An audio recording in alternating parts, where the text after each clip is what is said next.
Hello, hello, hello. Happy Monday, March 27th. Oh my goodness, April is next week. Yes. So This excited. year. It really is. Are you excited for April? Okay. Yeah, April showers brings May stuff. It's something. I Or forgot something like flowers, that. right? Yeah.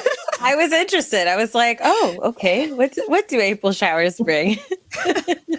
One of them flowers. It brings are One of them those? flowers. Yeah. But happy March 27th. We have a few things we're going to dive in today.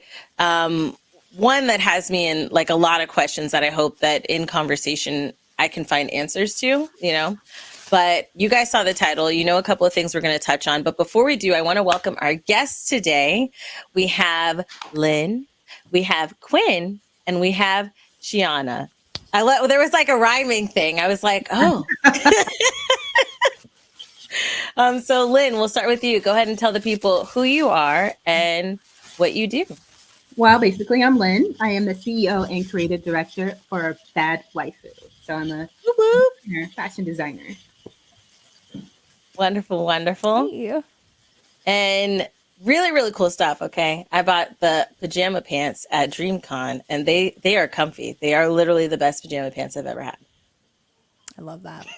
And Quinn, who are you? Yeah, you got to get them. Quinn, who are you and what do you do? My name is Ctrlaltquin. My pronouns are they, them. I'm a full-time Twitch streamer, Twitch partner, and comedian and activist for LGBTQIA plus queer rights. So yeah, I'm happy to be here. Hold on, I just gotta gas Quinn up for a second, okay? They are a charity extraordinaire. They are a beautiful individual, and they are proudly weird, like I want to be, and they are awesome. We got to play games together. I love them. Yeah, we love Quinn. Yep, we love Quinn. Shiana, who are you and what do you do? Hey, my name is Shiana. If you see me around social media, I'm a makeup artist. I go by Epicwerk, WERK. I'm mostly known for like Halloween makeup, like spooky looking things, but I definitely am trying to start dabbling in the streaming. So, if you see me around, say what's up. Yes, I love it. I love it. Before we get into our icebreaker, a couple of announcements. Shout out to our members, okay? The lovely people that have signed up to become a member. Shout out to Mac Winters, Cheney Chan, Charles Pretlow, and Eliminate. And if you'd like to become a member, I know some people joined last week. We do have to update the graphic, but I'm sorry, we didn't have time this weekend. But next week it will be updated. But for those who want to join, yes, shout out to the members. Click the join button by the subscribe button, and you can be a member as well. And also join our Discord. There are a lot of things that happen in the Discord. Every time I pop in, I'm like, ooh, let me see what people are talking about and whatnot. So check out our Discord and be a part of that. And then we do have our new this week, which I'm hoping that it's going to be a good week for new this week. We'll wait for the intern to drop it up.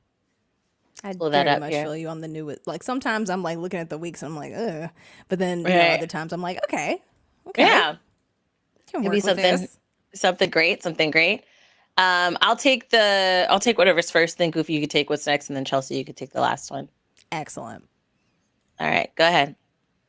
All right, for games. This is a new graphic. Y'all just changed everything up. Okay, we have Crime Boss Rock-A City. Okay, The Last of Us Part 1 on PC, MLB The Show 23, PS4, all systems, Sifu on Xbox. Wait, it never came out on Xbox? I didn't know that. Terra Nil on PC. On March 30th, we have Norn 9 VAR Commons Switch, The Great War Western Front on PC, Last Worker on all platforms, Dredge on all platforms. Oh, that's it. Movies. Come on, movies. Goofy Wise, take it away. For movies this week, we have on March 27th, Perfect Addiction. March 28th, Batman, The Doom That Came to Gotham. Santiago, The Camino, Within. Interface, Adeline. March 30th, we have Helen, Believe, Limited. March 31st, we have Dungeons and Dragons, Honor Among Thieves in theaters, the highly anticipated. A Good Person in theaters, 1001 in theaters. His and Only Son, Limited. Rose and Friend, that sounds like a great beer or wine or liquor. You We got have it. Malum. You We said have you got it. You touched on it. Murder Mystery 2, Assassin, Tetris, how fun, Spinning Gold, Black Clover, Sword of the Wizard King, Prom What Pack, was that and for? Because it's Black Kill Clover. Booksun. What a Netflix. kill Baksu? I think it's like I'm thinking like That's Viking or something. something. There's some. Mhm. I'm excited for 2 of those things. But now with TV Right. shows, yes. Take it away, Chelsea. We're gonna hold on to that. What we got for our TV shows? So, Great Expectation. I've been seeing this everywhere on March 26th. That's dropping limited on FX and Hulu. Rabbit Hole season 1 on Paramount. Seeking Brother Husband. What? What in the world? What in the I don't know world? what that is. What the? I don't know What that in is. the world? I don't You want to read know what it that said. is. Brother Husband. Oh my! Season 1 on TLC. TLC, Burn of it on course. fire. Yeah, let's burn that. Succession. I'm super excited for Succession. Everyone should watch it. And Yellow Jackets. Also, I gotta very start good. Succession. Yeah, and it's Yellow good. It's Jackets. good. It's very money. It's very cash. Very old money, Nepo kids type stuff. And then on March 27th, Like a Girl Limited on Fuse, The Sandham Murders, season 6A and 6B. How many murder shows we get every week? We got murder shows. Yep. Yeah, I love that. Please tell me, God, there's something good to watch this week. That is this segment. And then March 28th, Renovation 9/11, season 1 on HGTV and Discovery Plus. March 29th, The Big Door Prize, season 1 on Apple TV. Emergency NYC, season 1 on Netflix. Riverdale on the CW, that's season 7. Then Blue Line, Rap Caviar presents on season 1 Hulu as well. And then on the 31st, we got Die Hard 2, Die Harder.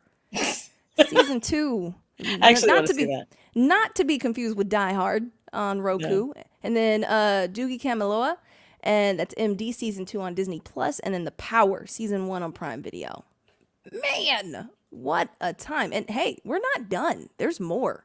Because The Great American Joke Off season 1 is on the CW, and Whose Line Is It Anyway? Season 12.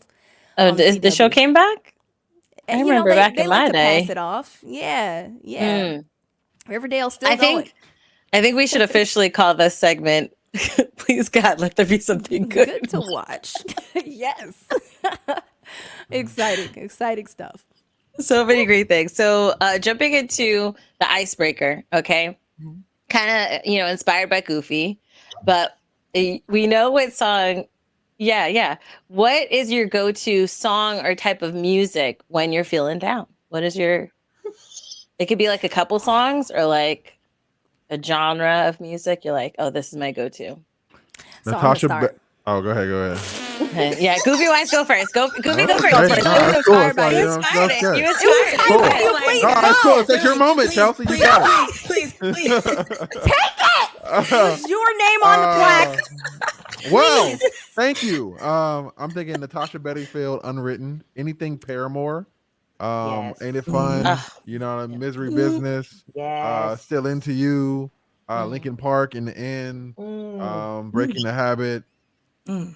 Evanescence, Bring Me to Life. All the oldies. I'm gonna break you for a second. Let me Yeah. break check you real quick because we said one song and you had a list. Yeah, I was ready. My fault. It could be a couple. It could be a couple. Sure. Couldn't pick. You know what I mean? I couldn't pick. I guess since your name's on the door, you get a little stretch. You get a little Yeah, section. I want to pick my sad core playlist. Right. Let me list it out. I get it.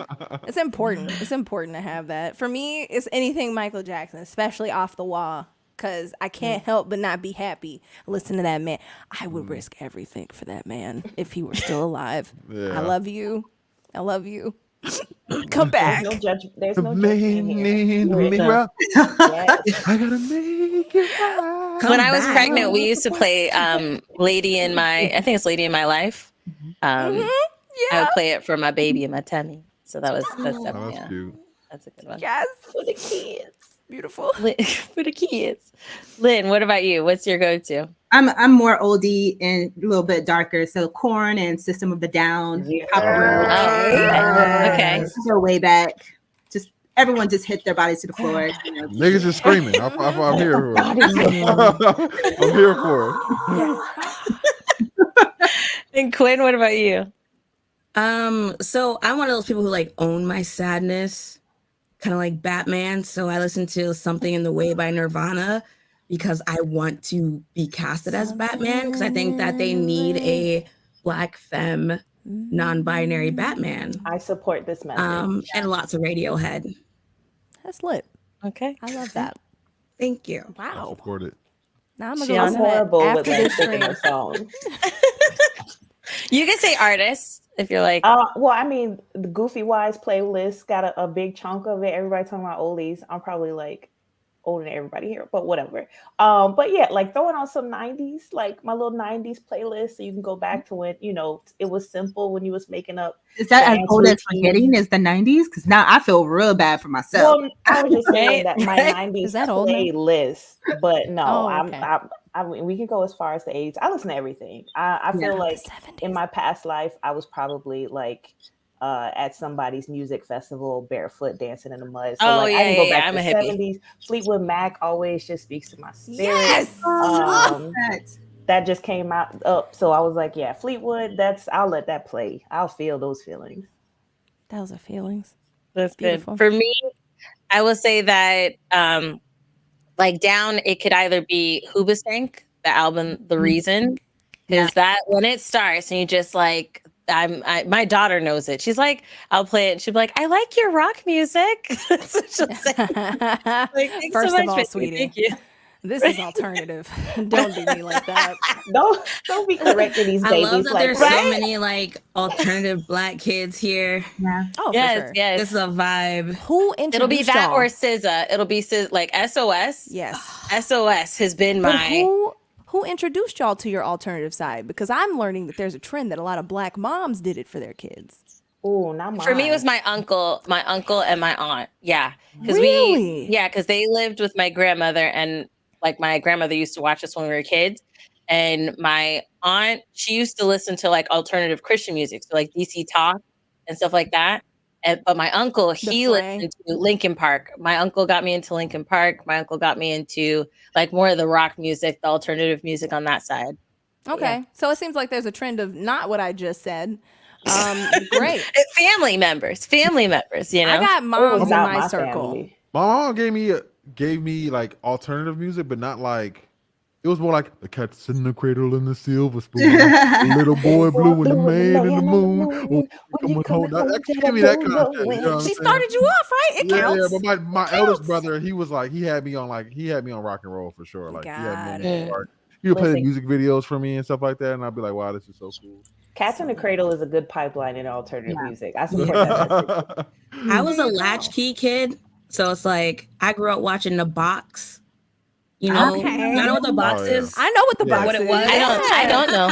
I don't know what the box It was like is. this channel where they would play music Wow. all the Yeah. time, and then you can like call in, or like they would put You your unlock song the on, but memory. you had to wait because everyone in the United States basically could request songs. Oh, that's cool. So you were forced to listen to all these different types of songs from different genres, and that's what started for That's me. cool. Very cool. Yeah, the I box don't was even know lit. where mine came box. from. I was I listened to a lot of old. radio.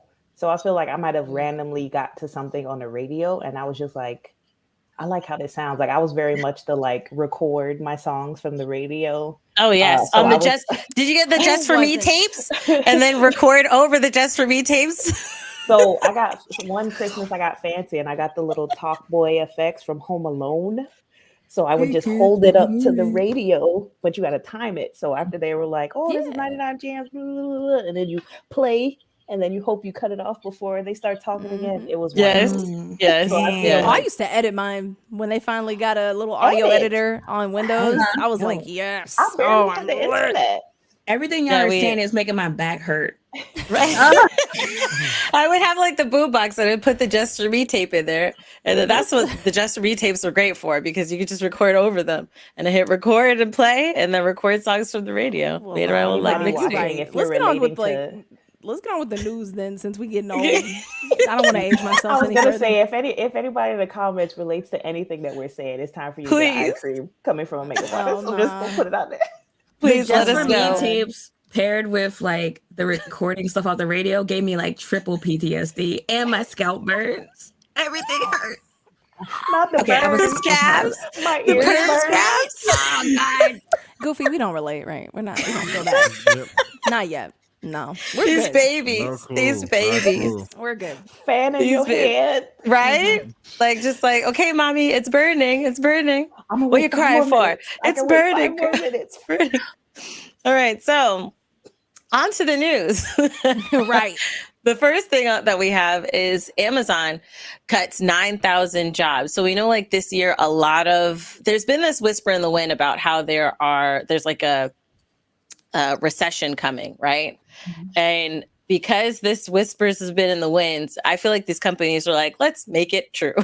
And so Google laid off a bunch of people, Facebook laid off a bunch of people, and Amazon is one of the most recent to follow suit, including people on the Twitch side. So I do want to ask you guys who mostly stream on Twitch, right? Because you guys are all everywhere, multi-platform, multifaceted creators. But like for those who mostly stream on Twitch, have you guys felt the effects, of this? Do you guys know a little bit more or have a little bit more insight that Twitch might have sent out or information you may have?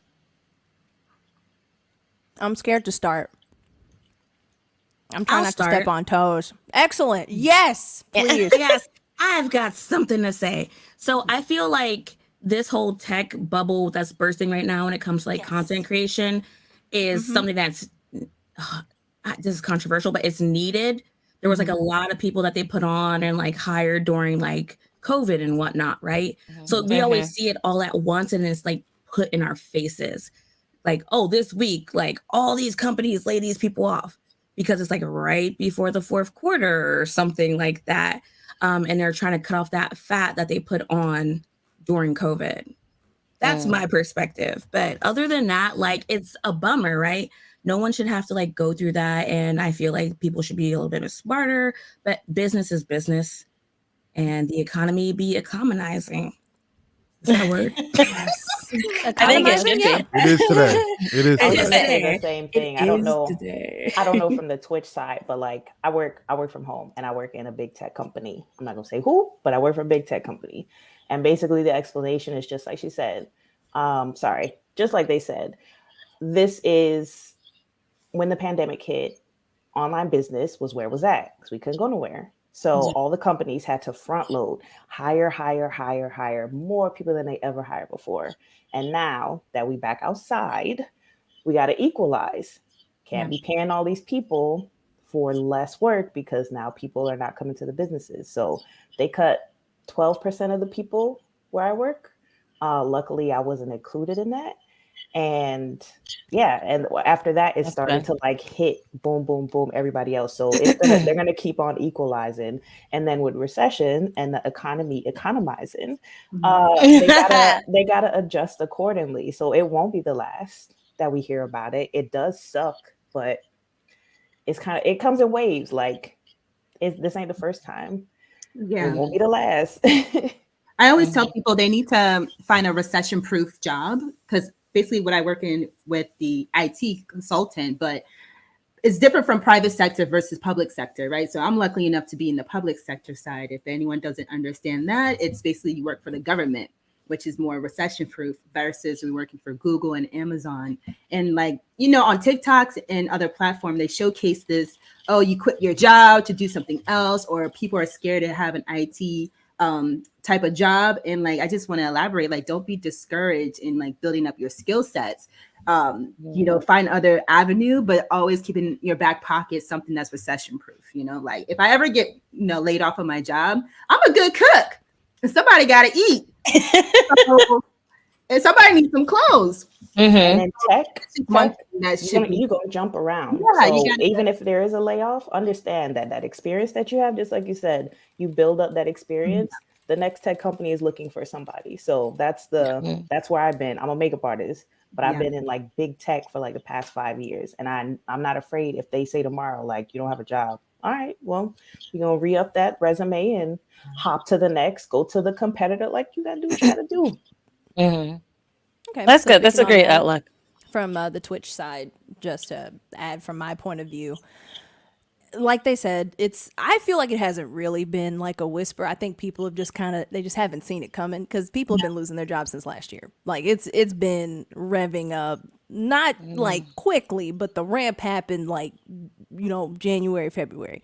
And it's gone to Twitch even. Like this week, we've seen 400 people get laid off. And it's been happening for a while now. Like I've heard of my friends and other people in my circles, like, oh Lord, the managers are talking.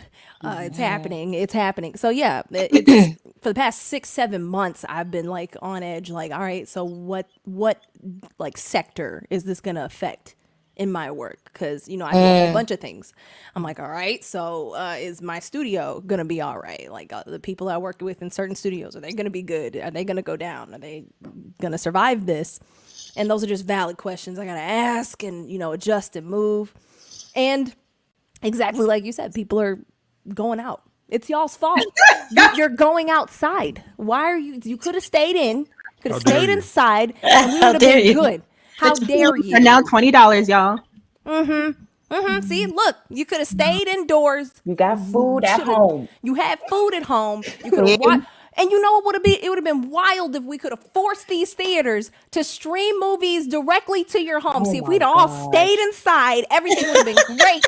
It would have been great. But no, y'all chose to go to your little swim parks. You had to go to the movies and travel to Cabo. Like, bruh. So yeah, now they y'all ruined dynamic it. prices at the They movies. did. Like what? They are. Eggs were $14. It was nuts. Start with eggs. That's wild. That's wild. You know what didn't go up in price? Bacon, which I thought was unique. Because bacon had been rising in price for a while, and then I was like, we eggs have like got excess of meat though. We don't eat. We cannot keep up like with meat. We have so much meat. It's I was ridiculous. offended that chicken wing prices went up because that part though was wild. Yeah, that's right. It feels racist to me. I'm gonna just put it out there. It feels racist and homophobic and like everything. Exactly. Honestly, because No, I don't know what because that was happening in 2021 when I was still in California, and Buffalo Wild Wings said we just don't sell wings anymore. It's thighs now. We're just thighs.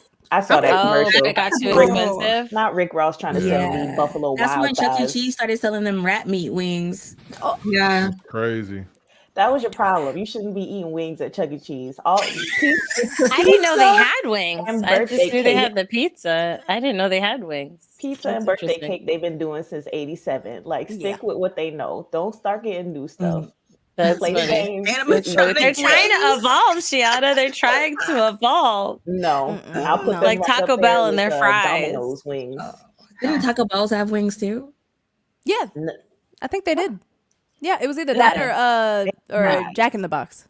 Yes, they did. They did. Taco Bell did. They did wings. Were they? Did anybody try them? Were they good? No, I don't even remember them, which means it ain't last long. It did not. Them wings probably nuclear. They got radiation on them. They do. They do. I worked at Taco Bell in high school, so knowing how they prep everything else, like I don't want to know.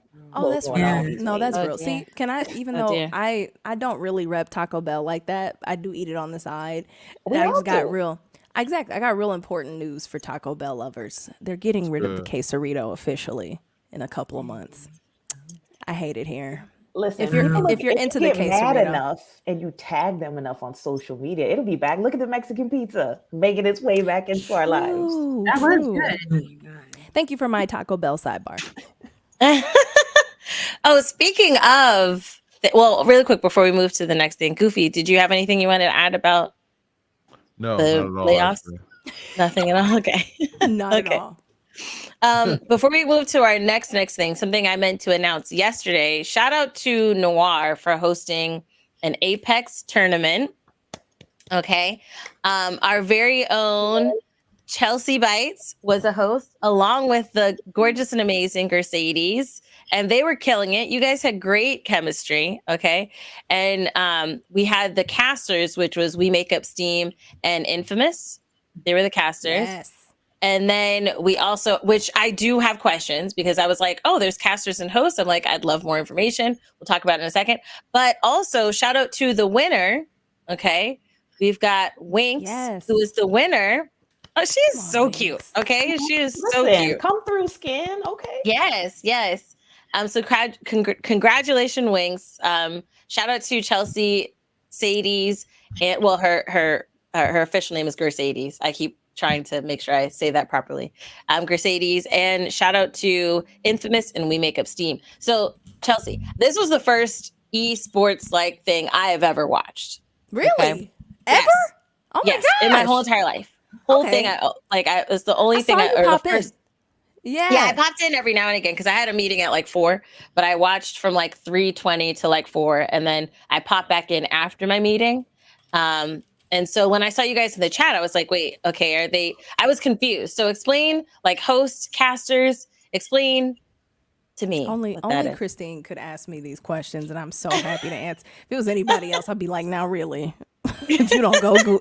No, this is perfect. I live in a bubble. No, that's Explain perfect. it to me like I'm 4. Yeah. So Noir made an event with Twitch and Respawn to allow Black femmes to get on a stage where they normally aren't seen and showcase their skills, which is why you see Winx, Devon, and Elle. I saw Elle in my chat earlier. Y'all were nuts. And they get to just showcase how amazing they are when you don't get to see talent like that every day, purely because of who they are. They're Black women in Apex, and it is a biznat to snap into the esports space as a Black woman because people already don't think you play video games. So Legends of Noir was a tournament to just kind of get people to mingle, but also be competitive, and then win some prizes, win some cash, and hang out. It was truly one of the most non-toxic FPS events I've ever been a part of. It was absolutely beautiful to watch. I know, right, Goofy? Like, what? Like, That's is that saying something. that's something? If you like, even behind the scenes, watching the teams interact, like we got to see the team chats and everything. It was just beautiful. It was so exciting. It didn't even feel like I was sitting at that desk for 5 hours. It was good. So casters, their job, so Infamous and Makeup, their job was to sit there and call out all of the little details and like technical things in the game. Because that is not my rapport. I'm somebody who's just here to add flavor, color, context. That's me. And Sadie's, I think that was Sadie's first hosting gig. And that was my first time hosting with Sadie's. And it was absolutely just nuts. The talent, the skill she brought to this seat. And I was just like, this is easy. I can just sit back. She was doing call outs. I was like, okay, I ain't gotta do nothing. let me just laugh. And we were just making bets with each other and just riffing and ribbing. It was great. So that was our roles that we played, and it was just wonderful to have Noir come through and make that happen, and Twitch, provide some cash, provide the space, and Respawn to provide codes and giveaways. It was good. It was really That's fire.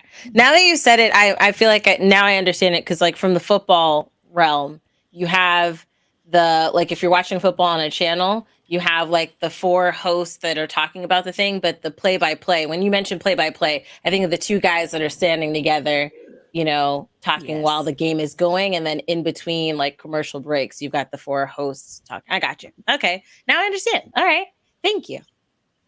All right, now to what we had on the docket.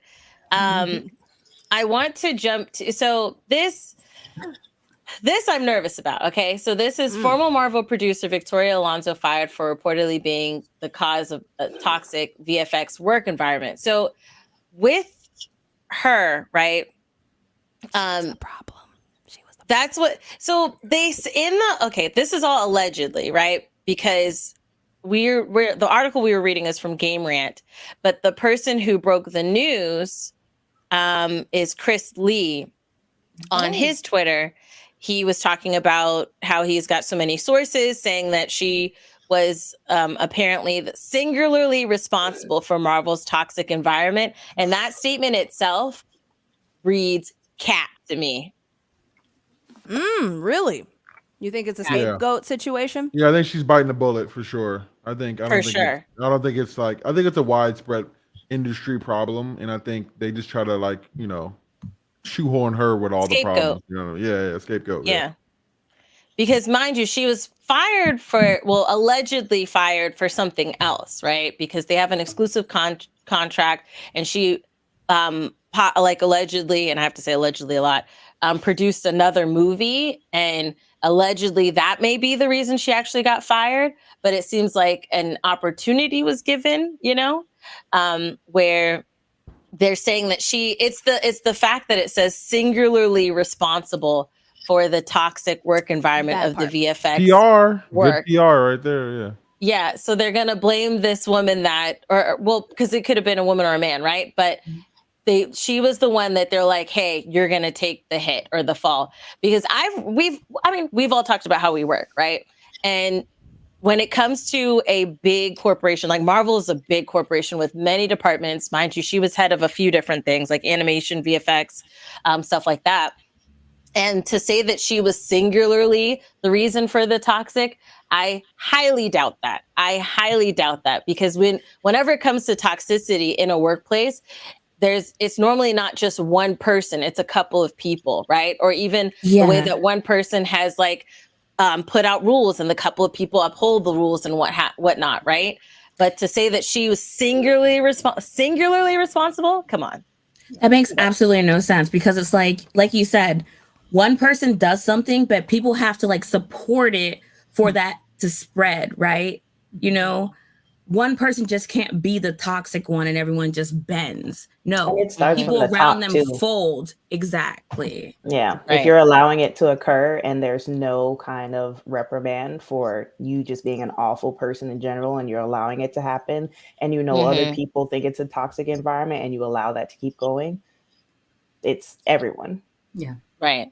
Yeah. You can't tell me that no one's ever complained to HR. You can't tell me that no one's ever complained to somebody else, because she was an executive, but you can't tell me that no one else complained to anybody else about what was going on in such a large company. And then you're like, oh, she's singularly responsible. Yeah. And they're just Unionize doing the something about visual effects workers. Are they not unionized? I don't know if they are. I don't think they are. Did you just say the U word? Yeah, I said the U word. Union! Not the U word. Oh yeah, you guys are the switch side is a little heavier on that side. I got you. Yeah. Yeah, but I imagine they would be. I would be very surprised if they're not, because a lot of aspects of cinema or TV are a part of some type of union, whether it's SAG or AFTRA or specific unions for whatever departments they're in.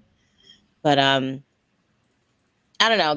That's what I feel. And I know, Quinn, you shared it, and Shiana, you shared it. What about you, Lynn? What are your thoughts about? I mean, I basically agree with everyone. It's just really sad that still in this day and age, people just get cop out. They just point it to one person, which is unacceptable. And unless we get the bigger picture, we can't really solve any of this ongoing issues throughout every single company that happened. Because I actually had something like that happen to me, but not in the same relationship. It was more of a sexual harassment, and all the guys, they all knew, but boys club. Hold the line. That's yeah, what just they said. sending those trainings, we're going to sit there for hours to learn how to better treat everyone else, so yeah, that's wild. That's why. And like you said, it does suck that it's something that we still have to deal with. The aspect of the toxicity in a workplace, whether it's sexual, whether it's, just being a horrible leader or having people work crazy hours or being a jerkwad. Even after all of these events that have happened, right? Social justice, then people were like, oh, we're going to treat Black people better. Me Too movement. Oh, we're going to treat women better. And for a month. yeah. Add another training session, you guys. Perform. That's what they want. Yeah, it's performative. And putting those training sessions on your docket, oh no, we did this, is how they protect themselves. Yeah. Liability. I got you. Someone said just call OSHA. That's hilarious. So I've never called OSHA. $5,000. What'd you say? You've never done your fiduciary duty to report something to OSHA? I've called OSHA. Talk to them directly. I would talk to them. Fiduciary. Your supervisor was very inappropriate and that was unnecessary. Yeah. I watch too many K-dramas. I trust nobody, and I have to go do things on my own. If you already understood what I just said, then that's all I need to say. Can't even trust nobody. There you go. Fiduciary means it involves confidence or trust. Just in case you didn't know that word, not looking at I anyone like that here. word. I like that Yeah. word. It's a good one. It I sounds wish like I'd have known. I would have made food. like a card to like hold up that I it's thought the that was word a of the day. sauce or something. It sounded like a sauce. Just add a little bit of that. I didn't know what OSHA was fiduciary either, to be on honest. I was like, what's OSHA? Oh, that's a. To be honest. Fiduciary sauce I'm with a little gonna side of go. OSHA. I'm gonna head out. I'm just kidding. I'm a head out. Yeah, the douchies and the hilarious. Oshis. Yeah, we gotta get OSHA certified pretty quick. So we all know. Yeah. That's funny. The only reason I know about OSHA is because their signs were everywhere in the job. When you're in the break room, you're just eating your food. And you're like, oh, let me look at the signs in the walls. Like I was OSHA, OSHA this, OSHA, certified. that. And disassociate. In high school, yeah. Right. We just. Disassociate that part real bad. Yeah. Oh my god. Let me cry into my salad while I read this My OSHA salad is crazy. My salad that I paid half off on because I work at a restaurant, but it's ass for me. Or work at Walmart, got my 10% discount. And I Right. read my salad. Yeah. I'm Well, either You're gonna crying hate in me this for salad. this. You're gonna hate me for this. But the only reason why I know about OSHA is because before I was a Twitch streamer, I was in HR for 10 years. I was an I was HR. an I HR don't hate person. you. The calls don't coming hate from you. inside the house. I didn't hate HR. I was there, call and is I like to coming think I was a one-sided agent. And I was for the people. Okay, I did hold them accountable. Period. That's good. That's Okay. good. I appreciate what you did for us, Chelsea. I wasn't there long, but I did it. Okay. Well, I appreciate what you did for us, Quinn. There we You were there go. longer. Thank you. Hilarious. So jumping to well, we're actually going to skip this for a second. We might come back to this later, but the Spider-Man. No, we will come. We might because it's 6:15. I want to hit the tentpole things. We will get back to Goofy. Okay, so Venom voice actor Tony Todd spills the Echo. beans. Yeah, I hear an echo too. Is it me? A moment of silence for everyone. Let me mute and see if it's me. No, Are you high right now? Do you ever get nervous? it's 10 p.m. It Do is- you it know is where you. your children are? Yeah, Is it this is me? you, Christine. Yeah, it is you. Yeah, just. Oh, I wonder It's why gone there's now, an though. echo. Oh, okay. That's random. All right. Okay, there we go. But yeah, so Tony Todd spills the beans, all right, about Spider-Man 2. And what's funny is when our interns put this on the docket, I was like, let's look into this because that sounds kind of clickbaity, right? About the article. And they actually showed the tweets. They showed me the Come on, tweets. Okay. Tony Todd was like, for those who don't know, Tony Todd, Candyman, famous voice actor. Okay. That voice is unforgettable. All right. He's going to be voicing Venom in Marvel's Spider-Man 2, right? And because of Tony, we may have possible insight as to when this game's coming out this year and information on the commercials and whatnot. So the actor has claimed that looks like it will launch at some point in September. Todd claims that PlayStation is unsurprisingly preparing for a large marketing rollout towards the end of the summer, with commercials expected to launch at some point this August. Now, at first I'm like, what actor has this much information as far as the marketing plan or strategy for a game? Okay. But he's safe. They ain't gonna fire him. They definitely gonna bring him back next time. Tony Todd is definitely safe job wise. But what are your thoughts? Are you excited for this sequel to the? Well, I guess is it a true sequel? Because Miles Morales is kind of a sequel or a sequel-ish, right? And then this is like the full sequel to Spider-Man by Insomniac. I feel like Miles's one is like a 1.5. Okay, so this And is then like number 2. 2. And it's literally 2, yeah.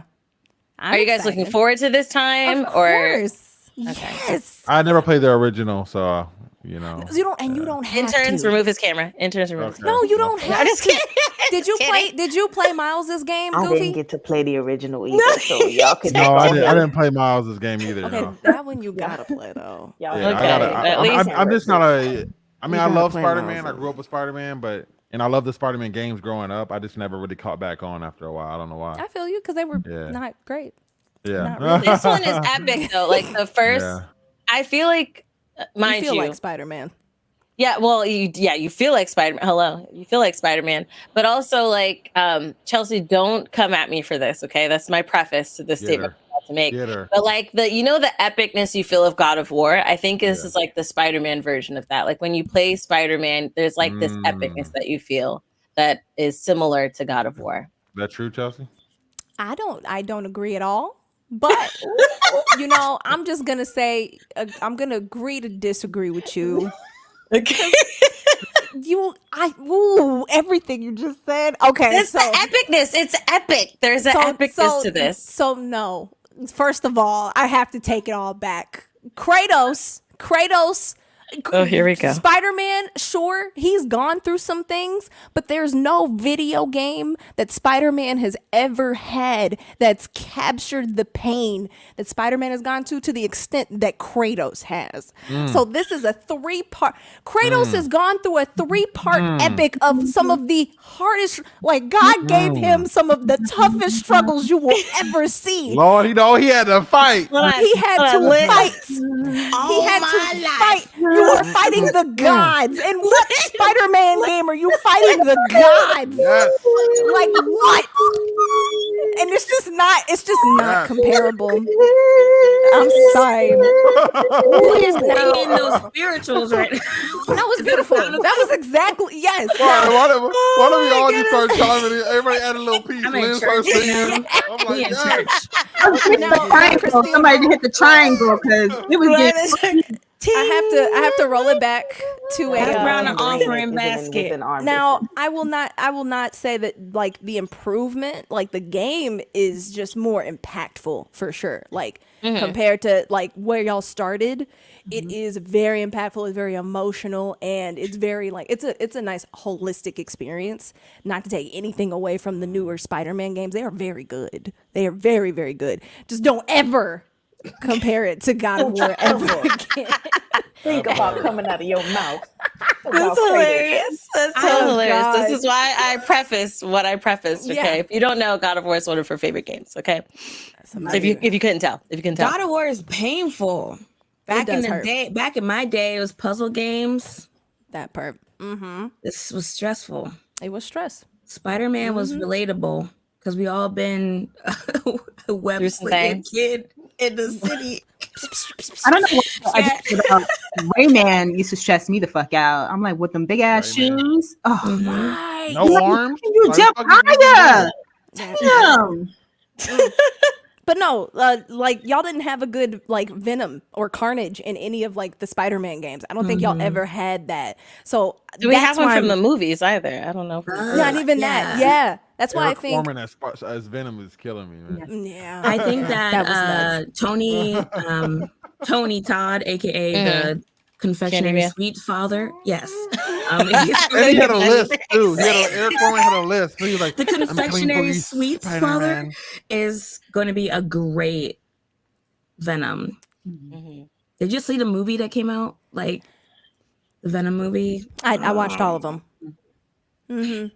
I only saw like the the- first Venom. I felt like it was okay, like not bar. And we're gonna take away comic book. I'm not gonna say reality, but like it was nothing like the comic books. I understand that, right?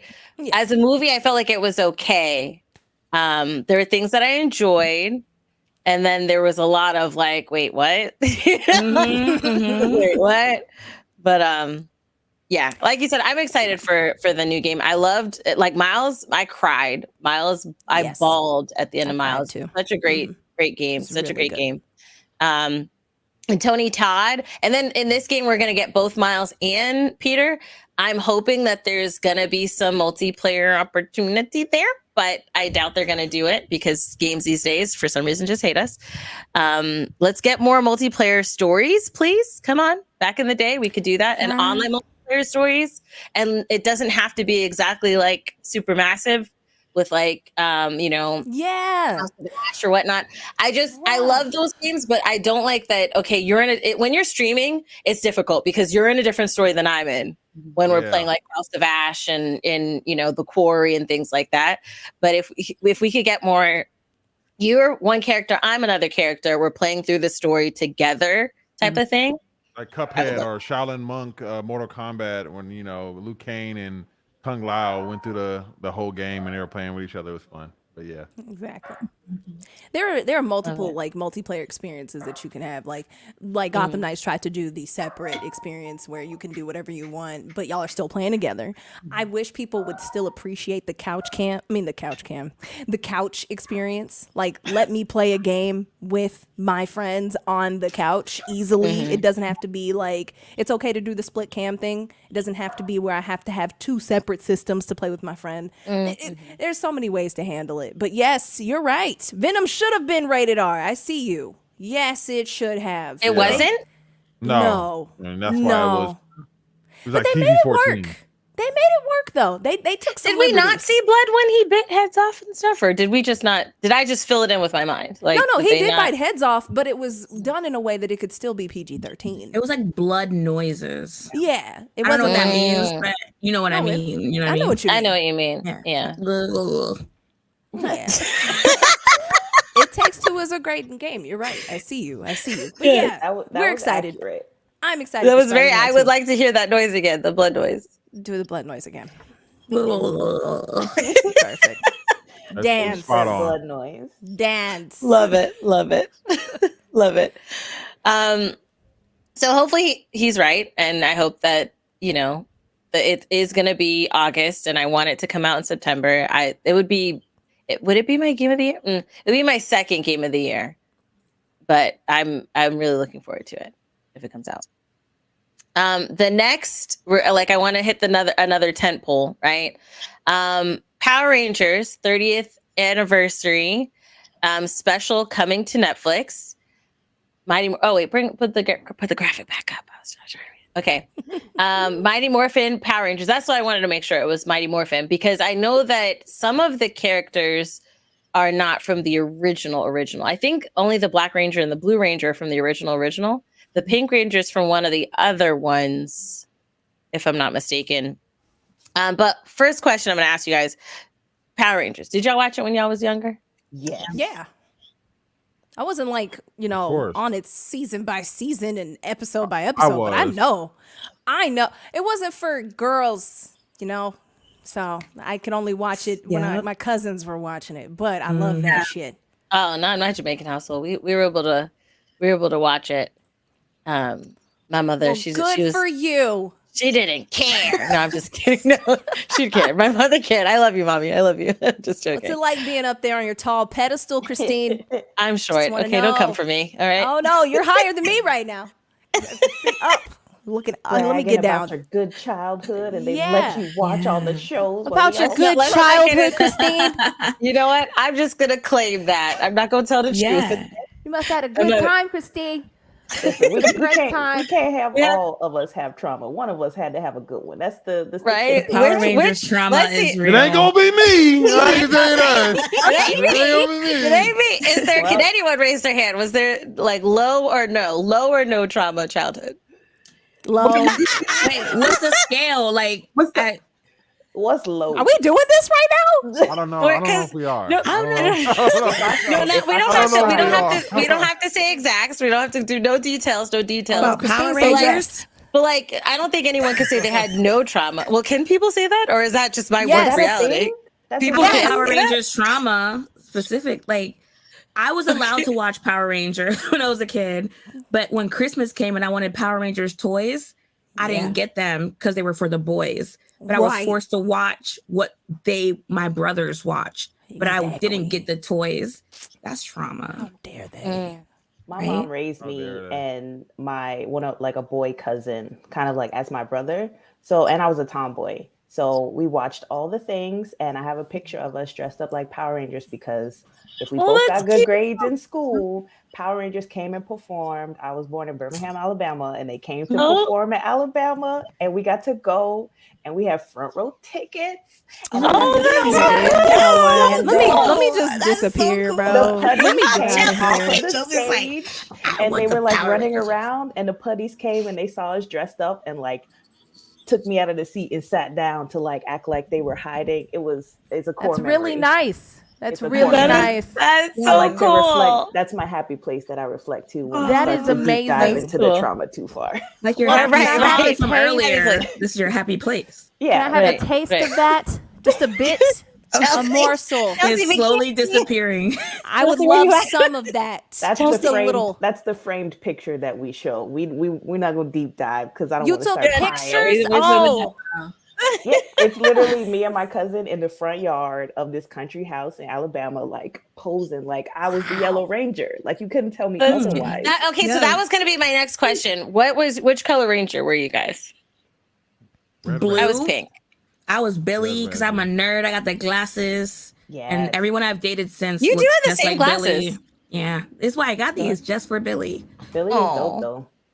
I had Yeah, I main liked character Billy. syndrome, so I thought I was a Red Ranger. Right. Mhm. Okay. But yeah. I was pink. I was pink. I What about couldn't you, be Chelsea? any of them. Chelsea, we can't. I couldn't be any of them. I wanted to be Yeah. the Pink Ranger, but In no. your mind, Chelsea, in your mind. Chelsea's In like, my I was mind, Zordon. I was the Voice Pink it. Ranger. There you Okay? go. Yeah, but I couldn't. Everybody got their little fun Power Rangers experience, and I'm just here. But guess what, Chelsea? You can do it now. You can do whatever you want now. We Yeah. good. Right there. Yeah. Talk her up, You You can Shauna. do Talk whatever her you up. want now. All the Power You can Rangers watch the themed birthday special. parties, I couldn't even be in that. It's Chelsea, wild. Your next God. birthday is a Pink Ranger birthday party. I didn't even We have are the healing outfit. your inner Yeah. child. Yeah, we should do like a Yeah. live read one day of like a Power Rangers script. Just for me. That'd be hilarious. Yes, That'd we be could do it just for you. We could do it just for you at DreamCon. That's Oh, that's sweet. Wow. Y'all really know That'd how to be lift great. the person up. Y'all are wonderful. Thank you. There you go. She's coming up. She's coming up, guys. She's coming up. In her Herschel Miller chair. Oh yeah. Herschel Miller. Look at that. No, my fault. My Herschel Mack. Herschel Mack. Yeah. I love it. I love it. Oh my goodness. I'm glad y'all Lynn, had what a about great you? childhood. Which ranger were you? I had basic cable growing up, so I was forced to watch the Power Ranger. So I couldn't really. Oh, forced. What about Wings Club? What about whoa. Wings Club, y'all? Because then after that was Care Bears, and then Oh, yes. was it, Oh, Dark hey. Duck, right? Yes. So I was just Darkwing Duck. yeah. Care Bears. Look at Yeah. them. I never thought of myself as a Power Ranger. You remember they had Oh, okay. Goosebumps You know. on Oh Yeah, my and gosh. Goosebumps. Yeah. That used to scare me. The But dog should when your That- eyes go Are black we on afraid the of the dog. dark? Are we Yes. afraid of the dark? Yes, we Yes. are. That was when I Yes, first we are. got cable in our house. We What just I got will cable. say, I was very interested in was it Tommy and Kimberly's relationship back then? I don't even know why. 'cause It was it drama. that It serious. was a lot of Drama. drama. Like how you have drama within the drama itself? Like Right? Listen, they were setting us up. They were setting us up for future drama. That's all. it no was. one questioned the man in the little tube, but y'all got some drama. Zordo. Zordo. Hello? And now we're There all was in no therapy. questions. None. And how'd y'all get there? Like I was They very- answered that in the pilot. yeah. Yeah, that I didn't get to see. He's like a space rock, That's right? crazy. Or something like that. Yeah. It's like a space rock man. Yeah, basically it was hitting back in the day. Just was it 4 channels? Call it a day. Oh yeah, You were done. Mhm. and manual channel. Manual. There was no. Yes. No Oh, the clicking. motif. You're like, am I gonna watch some Ricky Lake today? Or On UPN. yeah, Adjusted rabbit ears. to Yes, get that I static remember just you, right. Pia. smack the side of the TV a little bit. The antenna. Yeah. And Put did the you have to VHS in to push and record. turn? It did Yeah. look like you had to push and turn it. Yeah. Sorry, Yeah. And if you broke it, then you had to get pliers. Yes. Yes. Oh, To No, I turn did it. that for real. I ain't gonna lie, I did that. He's like, this one I know. This one I know. I'm Well, I old did enough all to that know this shit. one. I was just calling us boomers, but I couldn't resist to jump in on the pliers drawing. Yeah, I thought I was so smart when I got them pliers. I was like, look, y'all, Look at me. I'm turning the channel. Figured it out. Y'all We y'all all said it had was the pro. same TV. We all had to use the same tools, pliers, hangers, and the antennas. We all had to. We were all technical. We didn't even know it. We was fixing Borderline Yeah. getting electrocuted. Oh, wait. Yes. Hold on. Who? Close I mean, like to when you it. do stuff like that, you're almost getting electrocuted. It's very Oh, dangerous. wow. Yeah, you're not supposed to do that, y'all. That's why You have the to pliers survive. have You're a rubber handles. scientist. We were I dangerous may not have back had a then. good childhood, but I was Pliers safe. to turn the TV. She said, yes, Chelsea got to be safe while we're all watching Power Rangers. I could at least enjoy my sadness. The only thing I'm excited about is that Zach Taylor's gonna have a great hairstyle because that hairline suffered a few times, Ooh, yeah. and it was. If you know, you know. You've seen it. It was not cute. but they did them right, and I'm glad they put them at the front of the trailer for several portions of it. If you haven't seen the trailer, you got to watch it. Okay. It's good. Yeah, make sure you guys check it out. The Power Ranger trailer? Yeah. Yeah. Rita Repulsa. It's set to come out April. I have the date here. April 19th. It will premiere on Netflix, and it's the 30th season. It's the milestone for 30th season of Power Rangers. Oh no, sorry. They do have a milestone for Power Rangers where they have a new show, I'm guessing, called Power Rangers Cosmic Fury that will be on Netflix this fall as well. So this one is called Mighty Morphin Power Rangers Once and Always. Because mind you, there were Power Rangers like Pokemon. There's a bunch of different Power Ranger shows. Ninja, Samurai, Wizards. I remember that. They had all Dragons. They're not dragons. They're like they had cops one time. The cop ones was problematic. wasn't like Power Rangers I really RPD. like the emo one where they made like their own bands. Yeah, remember that mine. The one that the only one I could watch. The one okay, for those watching, some of these are made up. Right? SPD. There we go. No, SPD. That's what it was called. I like the Ninja Storm one because that was the first one I watched. Like when it premiered, I was like there. I felt like I was a part of the community finally, but I was much older, so it was still weird. I watched all of them shit. I love them. Let's go. All of them, all of the different iterations. Yeah, pretty much. Yeah. Were they? I don't think they were very long, good? to be honest. Okay. Okay. Yeah. No, not too long. No. I have to rewatch to see if any of it's good. You know, like some things from your childhood are not. I feel like I don't like to go back. Like I don't want to ruin the magic. Like it was dope when I was little, but then if you watch it now, like the Ninja Turtles, like the original movie, like with Vanilla Ice in there, like Secrets of the Ooze. I sat down with my nephew and I was like, you know what? I'm gonna blow your mind today. I'm about to show you the movie that was the movie when I was your age. And we sat down and watched it. And the Ninja Turtle showed up and he was like, why they look weird? I was like, we're done. Turn it off.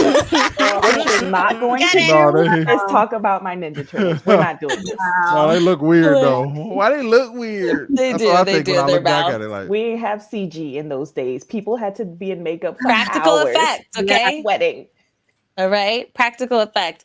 We do have a super chat that I do want to pause for. Lang. Shout out to Jaden Whedon. I'm here for Sharita Repulsa. Is that wait? Are you talking about Rita? Is that Yes? I will call just- Sharita from now on. Sharita Repulsa. Sharita Repulsa. Tell me they wrong. They're not. They're I bet not. you that's her full name. But they were like, we can't do that. We need to that market tickled this. me. That definitely tickled me. I was like, wait, do you mean Rita? I was waiting for one of you guys to say who Sharita was. Nope. I was about to say, it was on the tip of my tongue. I was I'm just gonna wing it. Karina? Oh, that is hilarious. And since let me look at the ROS really quick. Oh, okay. Let me jump to this other thing that I definitely want to, I really want to get your thoughts on, okay? Which is the Tom Cruise situation. All right. So we know all of the drama with the Flash. Mind you, this picture of Tom Cruise is wild. It's very weird. Bro. This is a situation, and he looks like himself. I don't think he's ever looked more like a Scientologist than in that picture right there. I would agree. He always looked wild to me. Yeah. Oh no! Before I felt like he looked the same for a while, and then now this picture, I do see the Scientologist. This is probably right after he left a meeting, a service. What do they call their gatherings? A union? I don't A know. union? A cult. A seance. A presentation. Listen, I live. You know what? Let me not say where I live because of what they said, but I'm just saying they close here, and y'all ain't gonna have them rifling through my trash. So y'all do what y'all want to do, Scientologists. Okay, y'all be you. Okay, because they do wild things in this area. No, because because it's the aspect of this move. So kind of diving in, for those who don't know, Tom Cruise has seen The Flash, right? And he apparently loved it. All right. Okay. And he had a conversation. So I guess he wanted to see the movie. So Zaslav was like, hey, you can have a private screening at his Beverly Hills home, which I don't know why you'd want to go to Zaslav's home. No disrespect, but also kind of disrespectful. But like he goes to see the movie, and he loves it and he's immersed in it. He's saying that I want to get the exact quote, okay, of how he felt, because it was something like, "Oh, this is how movies should be," or well, I mean, are you going to say the actual quote? Yeah, it's right there. I see it. Okay, I'm not going. Oh, I want the real quote, but Chelsea's going to say something else. Right. No. He said that The Flash is everything you want in a movie, and quote unquote, this is the kind of movie we need now. Of course. There we go. That's the quote that he said. Okay. And by he means this is the type of movie that people like me need like right him. now. Yeah. So that's it. So I do have questions. Okay. First thing I do want to say is that this movie better be the greatest movie I'd ever seen in my life. Okay. It's gonna be so bad. No. I just feel like it's not gonna get hype. If Tom Cruise says we need this movie now, after he done made how many Mission Impossibles and Top Guns, we don't need it. We don't. He is the poster. He is like literally the face of extravagance of things we don't need. I do not. What? Yeah. Yeah. Yeah, he's like the litmus test for like, are we going too far? Yes. And if Tom likes it, yes, reel it back in a little really? bit. That part. I know he's the Scientology thing. That's a bucket, right? But like Oblivion was a really good movie. Live, Die, Repeat was a really good movie. I can't say the last Mission Impossible. Because I don't know which number Sky is really good. Vanilla Sky, yeah, which I'm still highly confused on. I'm not gonna lie, and I need someone to explain it to me. I'll explain it one day. Yes, because I was like, it's a good movie, but I'm heavily confused right now. But like, I feel like he's a solid actor and he does make solid movies. And I like Mission Impossible. Okay, I feel like it's a way better Fast and Furious if you want a serialized action movie. Okay, that makes sense and does not mention the F word. Okay. Family, right? We don't need to hear about it anymore. Family. Okay. The other F word, they say in it all the time, I think. But anyways, so I didn't see Top Gun, but I know it was like a high grossing and highly liked movie, right? Highly acclaimed movie.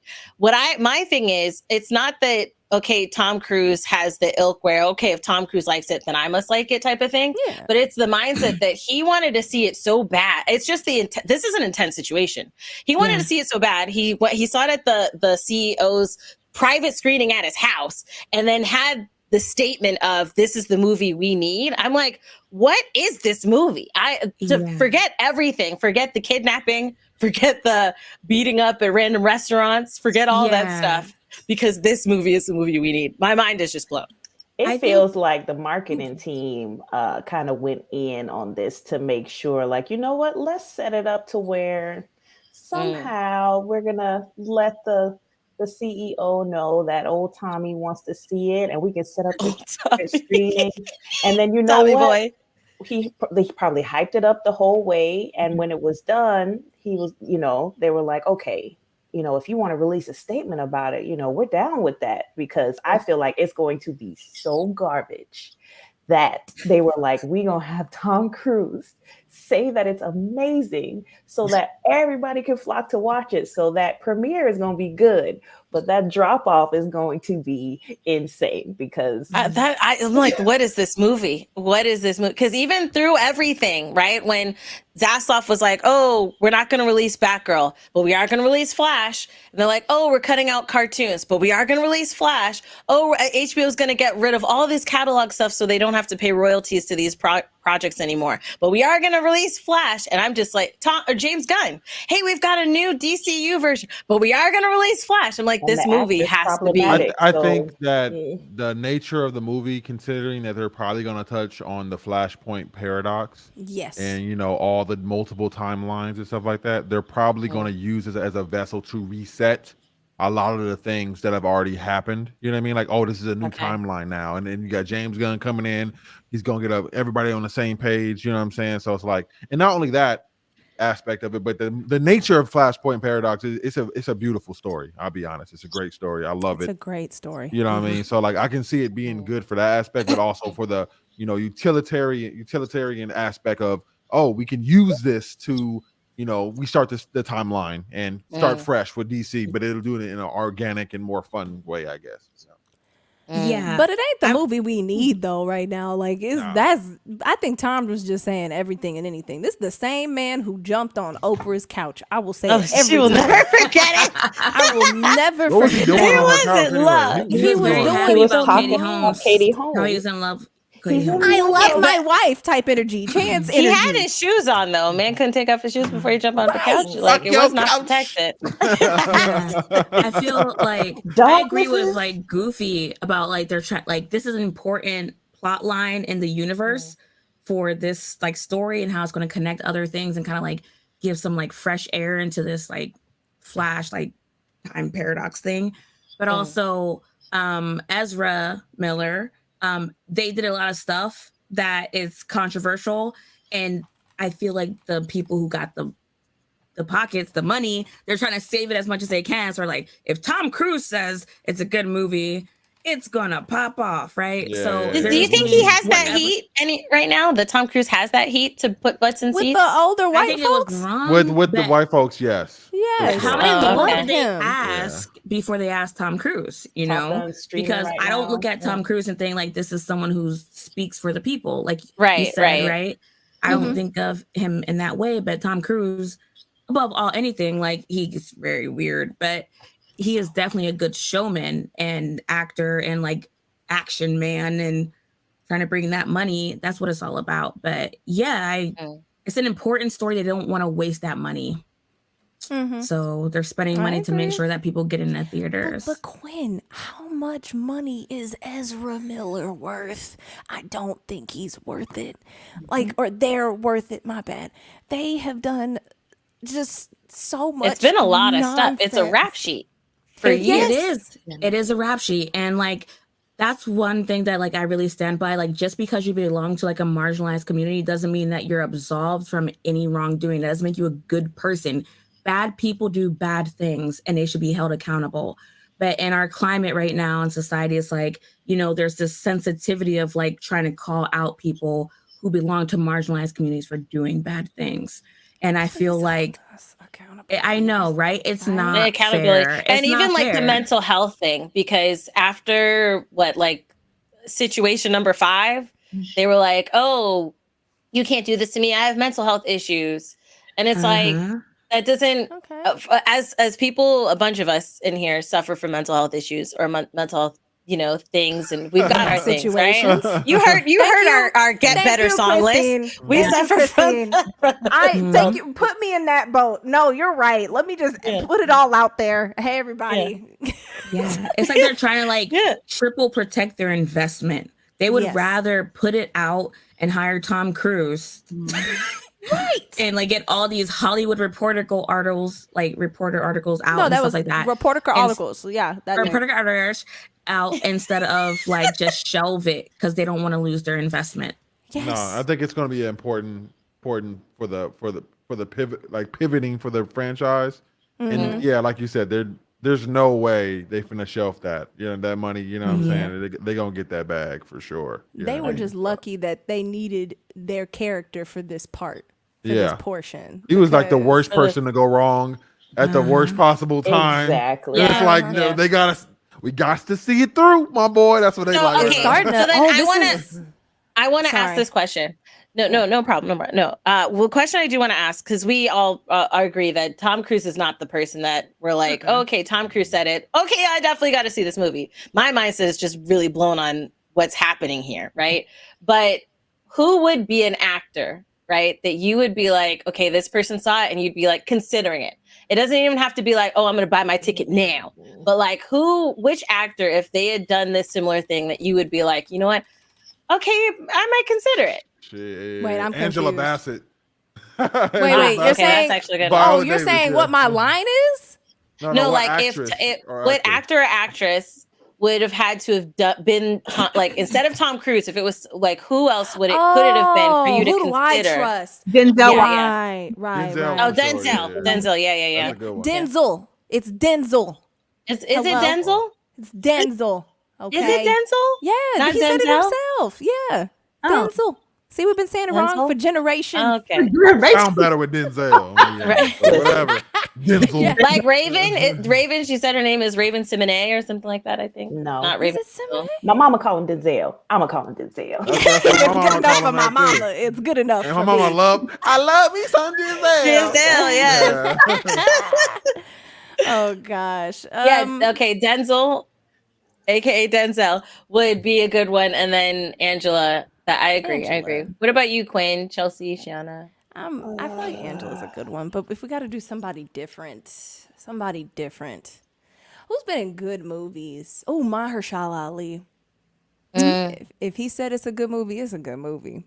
I don't know who that is, but I feel like I know Oh, who that baby. is. Mahershala Ali, Cottonmouth. Blade, Cottonmouth. Yeah. Okay. Did you see Into the Spider-Verse? He played the uncle. Moonlight. He in that. Oh yeah. Oh, Blade. If you saw Blade, yeah, Aliens, not the Yeah. Aliens. What's the last one? He was in that too. He was He's in good. Alien. No, He's in Predators. Hunger Games. He's in Predators. Hunger Games too. Yeah. Predator. He was in Hunger Predators. Games. The last one, yeah. He died. God. though, Was early, he? though. Yeah, he was. He gotta died. Oh, early. okay. I gotta Yeah, they all rewatch. be dying. I gotta rewatch them. Yeah, you know how I go. Somebody The way said they hello, be doing Tuesday. him, Cottonmouth did not need to die. He did will not. die on that hill. He did not need to die, and He we didn't didn't. need that weird romantic story between her and Snake Eyes or Sunglasses What were Shades, y'all whatever the talking man's about? name was. Don't worry about Oh. it. It's all spoilers. It's cool. That's okay. I'm okay with spoilers. What episode? What show y'all talking Luke about? Sounds Cage. good, Luke then. That's Cage. Luke Luke Cage. Cage. Yeah. The movie? Yeah, The no, show. Oh, the no, show. the show. I seen that shit. It was Yeah. a long time ago, though. It was I a didn't long get time spoiled. ago. Long time. Yeah, It was a It's long been like time ago. almost. Oh my god, it's about to be a decade in some years. Let's not age ourselves now. Okay, let's just live in. It was a long time ago. Let's live there. But yeah, so you said Mahershala Ali. What about you, Shiana, Quinn? I'm thinking like, I don't know, somebody who's just not known for like blowing smoke. Like if like a Keanu or somebody who's out there making action movies that are doing well. I feel like somebody like that who knows what it takes to create a successful like series of movies. Somebody like him, I'd be like, oh, okay, like let me Keanu, check okay. that out. Okay. What the Someone fuck said was Pedro the- Pascal. I just thought about that. I was like, yeah, Keanu Reeves for sure. And then I thought about the Matrix Resurrection. No, don't that. like- No, forget about And that one. Okay. I was like, what were they It's the doing? first- Who greenlit this? Listen, This shit felt like a cosplay of a movie. Again, we I didn't say have they were all questions. bangers. All Honestly- of the Matrixes. The Resurrection? You did see the Resurrection. They had Jada Pickett in old face. The third one was also when that man was in that room talking to the computer. I turned to my husband. I'm like, explain this to me, please. Yeah. But yes, that yes. was a lot for sure. It was a lot. Yeah. Okay, but his Resur- resurgence outside of Resurrection has been pretty solid. Yeah, for sure. I'm sorry. I'm just giving them shit. That's But, okay. yeah. It's okay. Quinn, what about you? I wasn't planning on seeing it anyway, but That part. Mr. Rogers himself would have to rise from the grave Yeah. in a zombie mechanoid suit and be like, Yeah. watch this movie. That's a lot of Perfect. details. I trust That's Mr. right. Rogers. Because it's just like, I don't want to give my money to something that, if it's free, We're gonna watch Pick it it up for at- free. yeah. We go watch it for Exactly. free. I'll wait till it comes. We got the sites. I'll wait till it comes on TBS with commercials. Exactly. I wish a lot of Hilarious. people would entertain things for free more often, because then, we could still enjoy the things that we enjoy and stick it to the people who don't deserve the cash. Just saying. Exactly. that part. You better Message. mutual aid the game, the movie. Goddamn it! Not implicate myself, but yes, I agree with free. No, Cap though. Like this movie better be good as hell. Like it better be Like that. amazing for all the shit they went through. The fact that they didn't shelf it. This shit better be 10 times better than Black Adam. 10 times better than Batgirl would have been. This better be amazing. I still want to see Batgirl. I have to see and they Batgirl. have it. They got that It's motherfucker in the done. vault. For Brendan tax reasons. Fraser was in it. It's like it's nuts. What we could have got, but it was completed, and they would Yeah. not. I still want to. It's in a vault. Yeah, it's just Oscar there, wasting winner, money. Brendan Fraser. Oscar winner, Put some Brendan respect on Fraser. his name. I want to say Oh though my that gosh. the initial reactions for Batgirl, the first screenings that people saw who did get to see it, screen the same as Black Adam. So like, do Right, whatever with that right. information you will. Right. Ooh. I just But they feel released anyway. Black If Adam we because got of The Black Rock. Adam, then I might as well get Batgirl. You know, Yeah, like yeah. That also True. shows But we too, listen. We know the reasons, okay? Because Yeah. Dwayne The Rock Johnson was if Dwayne The Rock Johnson was in Batgirl, we would have seen Batgirl, but For he sure. was. I was For just sure. don't get me We got started on Black Dwayne. Adam We talked with about him him. and what he does best, which is emotionless acting. Ooh, ooh.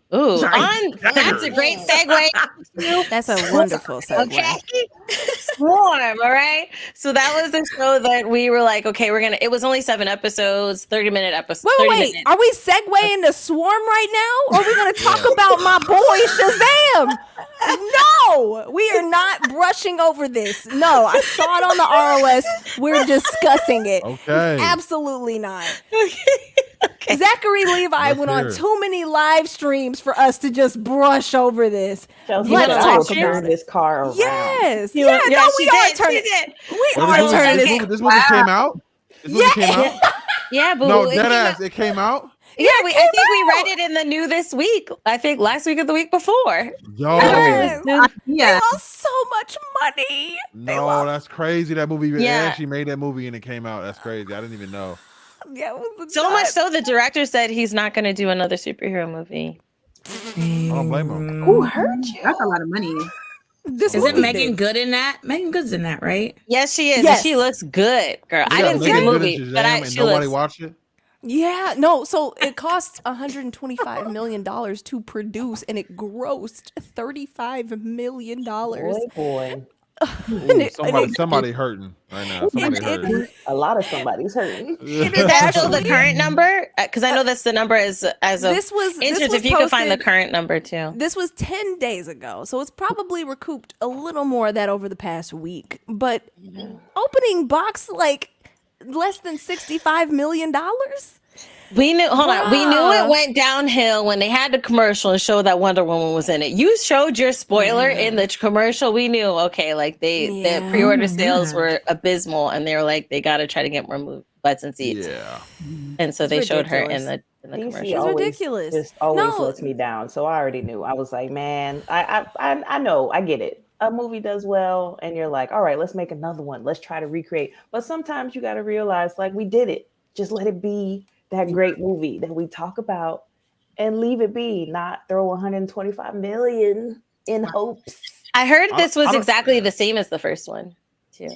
Exactly Oh, the same. What do you God, mean? no. The That's same what some setup so and some premise. people were saying that the beats were plot. the same, that there was They no were? nothing new in this film, that there wasn't anything to really grab you into what. Mind you, I didn't get to see it. You know, I was hoping this weekend, well, grandma was in town and auntie was in town, we could go to the movies, but that didn't happen. Thanks, grandma. Thanks, This auntie. is why But- when Quinn said, "Oh, The Rock, stone actor, just emotionless," that's the perfect segue because he's partly the reason why Shazam 2 wasn't going to be great, because he just refuses to let people beat him in any movie. There is a clause, apparently.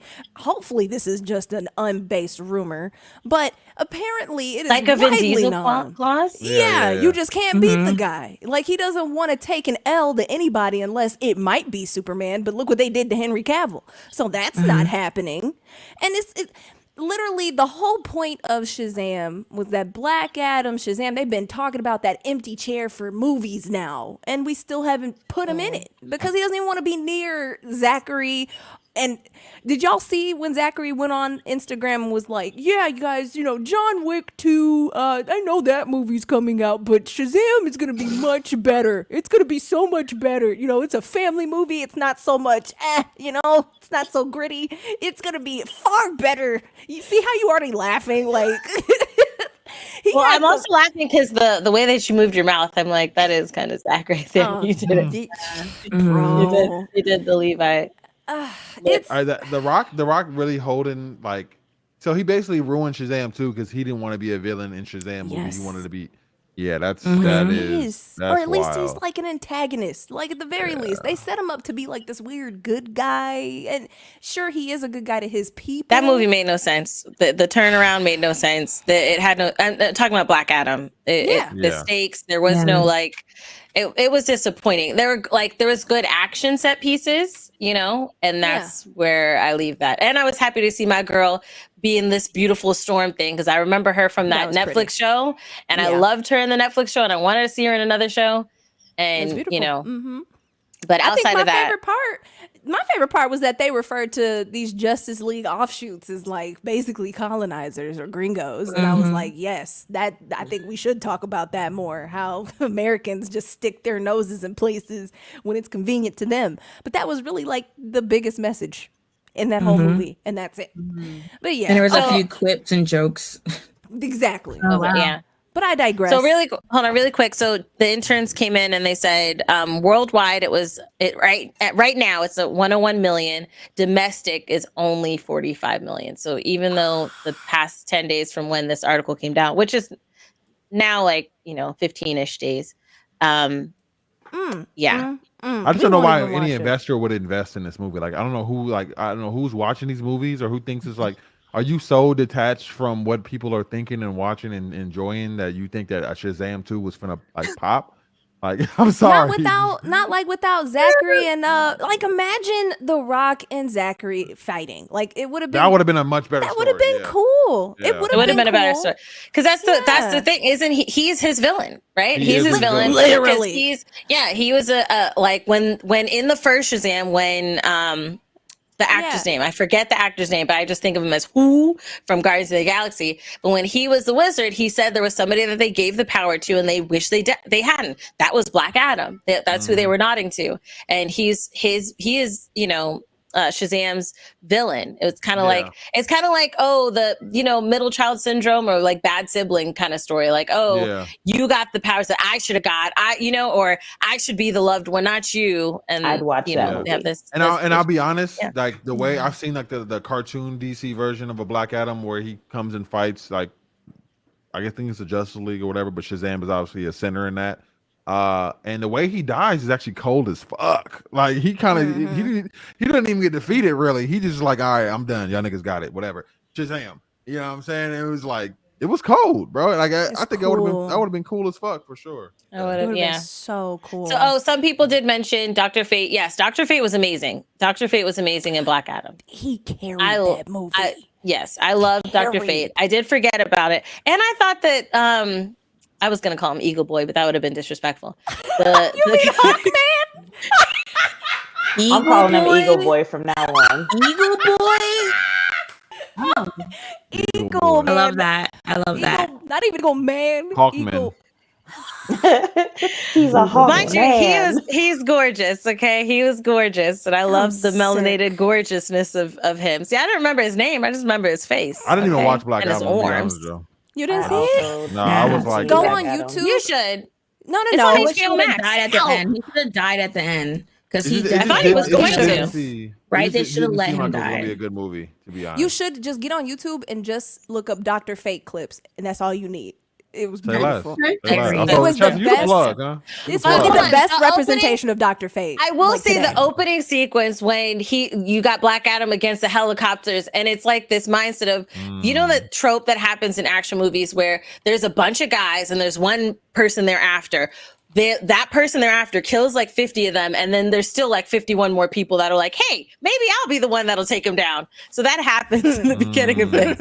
And that is fun to watch because it's like, did you not see what he did to the last 10 of y'all that y'all like, oh, I could do it. I grasped that from the trailer for sure. Like, y'all niggas really finna do this? Like, we have an unearthed, an ancient beast.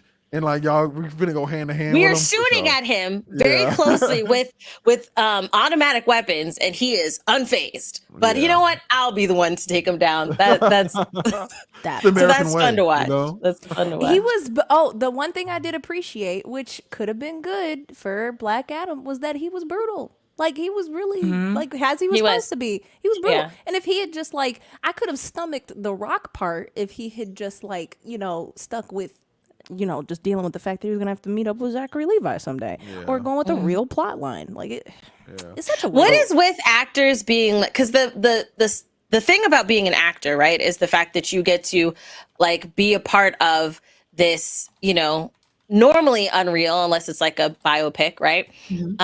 Situation or character. It's not saying who you are. So the thought process of, oh, I'm not going to be an actual villain, or I'm going to take a villain and I'm going to make them an anti-hero or a good guy because I don't want to be a villain, then don't take the role. Go find another role and let somebody who's willing to at least keep the story close to what it is take up the role. My thought is, Go ahead. I'm sorry. No, it's fine. I was just gonna say it sucks when people are like that. Like you take away the like, because of that, this movie didn't do that well, and you're not getting another Black Adam. So what good did that do for you, really? Yeah. I think that first of all, one question: who the fuck is the villain in the Shazam 2? Like, is there a villain? Yeah. I think it's supposed to be the gods, right? The Helen Mirren gods, and them. Which that's why they didn't even need to spoil my Lucy girl Liu. Wonder Woman, because it's supposed to be like Themyscira / like, you know, the gods of like Zeus and all them. Blah, blah, blah. That was trash. Oh, that's trash. Yeah. I'm sorry. But another thing is kind of what Christina said is sometimes actors become bigger than the movies. Like in some, I know in some parts of the country, like there are not even the country, in the world, you know, once an actor becomes so big, people are just going to go see the movie because that actor is in it. It's a selling piece. So he was able to come to the movie producers and be like, if you want me in this movie, this is what you got to do. You know what I'm saying? And I just don't know if Rock is that guy right now. I'm gonna be honest, you know, personally. He's trying to do it. He did that, and that was he not did a it. good He thing. did it. Yeah, it just kind of fell in shit after. You know what I mean? Another thing like that is Eternals of Angelina Jolie. I don't know if y'all saw Eternals. I did. Yeah. You mean the one with all the plethora of It's like a 4-hour movie with where Lauren nothing Conrad? happens. A lot didn't. And that's the thing. I loved the villains until the ending. I was like, okay, this villain is very interesting. And then the ending happened. I was like, whoa. I think Eternals was great in its parts, but not in its sum, because there are parts of Eternals that I love going back to. So good. Like if you watch that contained piece, you'll be like, that's interesting. Wow, what happened here? And it's good. But yeah, as a whole, I think because it was something that happened so like much later, like it's like a really weird foreshadowing movie. Like you don't even really feel the effects of it now. But later down the line, if they ever pull that in, then you'll be like, oh, I get it. That's a big if. Yeah, it is. Like, it's a huge they had if, all and that's these why. shows and Yeah. It's just it wasn't the time for Eternals. Hail Mary! I think I will say I do. So I will say since we don't have like, but I don't have any concrete articles to pull up about him having the clause or him making it saying that he made these decisions. You know, we're all talking in the matter of if that's the mindset of having this clause of, oh, I can't lose a fight. Then if that's the case, then you got to get over yourself, you know, if that's the case. If it's not the case, then I do apologize. But I could be adult enough to say that. But like, if this is, because we know that it's been said that Vin Diesel got that clause. And that's why in Fast 5, when they both had their fight in Fast 5, which made no sense because The Rock is like a bear and Vin Diesel is not. And when they had their fight and it tied, I was like, yeah, I don't think so. Okay. Homie ran out, like crashed through a building. Okay. The Rock like launched through a wall of a building. You cannot tell me that would be a tie. You would die. Oh my. But okay. He has the clause where he can't lose a fight. Egos are bull. I think it's absurd when actors like personalities affect the storyline or the narrative that has nothing to do with them. Like they're in a role, like y'all said earlier. Right. Can you act? Right? Can you please act? Please. Can you it would have been a great opportunity because, like you said, like Goofy was saying, like they knew that The Rock would put butts in seats. That's why they kept his movie and not Batgirl, even though they scored the same. He could have really used that opportunity to be a bad guy and been an awesome and beloved bad guy. That when James Gunn is like, "Hey, let's redo things. Okay, let's keep The Rock and Black Adam because The Rock will pull names or pull butts in seats, and this villain was amazing." So it's like you just really your ego really Yeah, he could have really showed his acting chops here. It could have really been an opportunity for him to divert off his path of, macho, super strong, dumb I don't. action movie guy. You know what I mean? That part, exactly. And it's Yeah. like, I think that's he could have gotten his bag. I'll be honest. You know what I'm saying? But I think maybe he felt like he couldn't do that, so he was like, in the closet, he's trying to protect his brand. He's trying to break his brand so he can keep getting, movies or whatever. I don't know. No, because I kept hearing news from early before Shazam came out. I kept hearing news. The Rock saying he's a huge fan. He really wants to play Black Adam. Like he kept saying how he's a fan of Black Adam, and I'm tired of y'all saying y'all a fan of things, and then y'all have the opportunity. He was a producer, so whether he has the clause of I can't be beat or not, you were a huge producer in the direction of this movie. So a lot of this is on you, bro. Yeah. No, sure. I think he brought his attitude of I can do the minimum and get paid the most. Because I'm a fan. Hey, I'm a fan of like people, not working hard and, just doing what they got to do to get that bag. But like if you're not going to bring your heart into it, then what are you doing here? I think it was an ego thing because he had seen so many comparisons of him. People are like, yeah, The Rock would be perfect. He looks just like Black Adam. They've been saying that for like a decade at this point. Because right when all the superhero stuff, even when I was on my little forums, I saw little Rock comparisons to Black Adam. So I think it just finally creeped up the pipeline. He got it in his head and he was like, I'll just do it because people love it. Because I'm perfect, obviously. Lynn, what about you? I know we were like jumping in on you. What are your thoughts? All I know is I try to watch it and someone said don't watch it, and they took me out for ice cream. And they took you out for ice cream? Yeah. Oh, why don't we should love this. Ice cream or Black Adam? That's great. What about Shazam? Did any of us see Shazam? Second one? No. Not the second one. Not the second one, though. I saw enough in the first one. I was like, I saw the first one. I like the first one. I will say this. I like the first one, but I do feel like Zachary Levi, and this is something my husband says all the time, that there's like the name comes out because he hates the first one, right?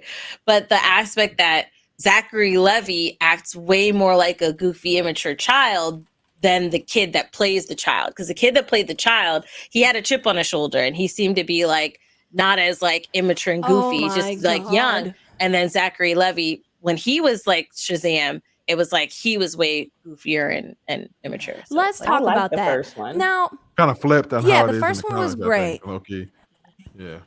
Yeah, the first one was great, and I think it is important to exaggerate that you are a childish superhero, so I'll give Zachary that. But I will admit, when I saw the trailer, I was like, oh man, this is so good, and then I see Zachary, I'm like, I quit. Like, I don't want to see this anymore. I felt like it was, because I get what you're saying, right? Because the premise of like, it being a kid that has these superpowers that's now an adult.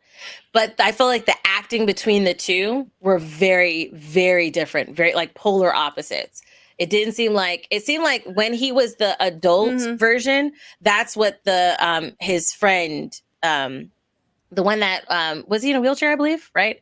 It seemed like he had crutches. It seemed like that's how he would have been if he was the adult, not what is Shazam's the kid's character? Or name? What is his name again? I forget. Tommy, Bobby, Robbie, Billy. Billy. Thank you. Thank you. It's Billy. Billy Batson, right? Billy Batson. Yeah. So Billy, when he was Billy, he seemed more like he was a one-track mind. He was just trying to find his mother. That's all. And he seemed very like, and I was interested in that story, of him trying to find his mother. And even like when he found his mother, what happened, I was like, that really freaking sucks, right? But the Zachary Levi part just seemed to be like a completely different person. And so I know a lot of people, like even some people in the chat were talking about they didn't like Chelsea.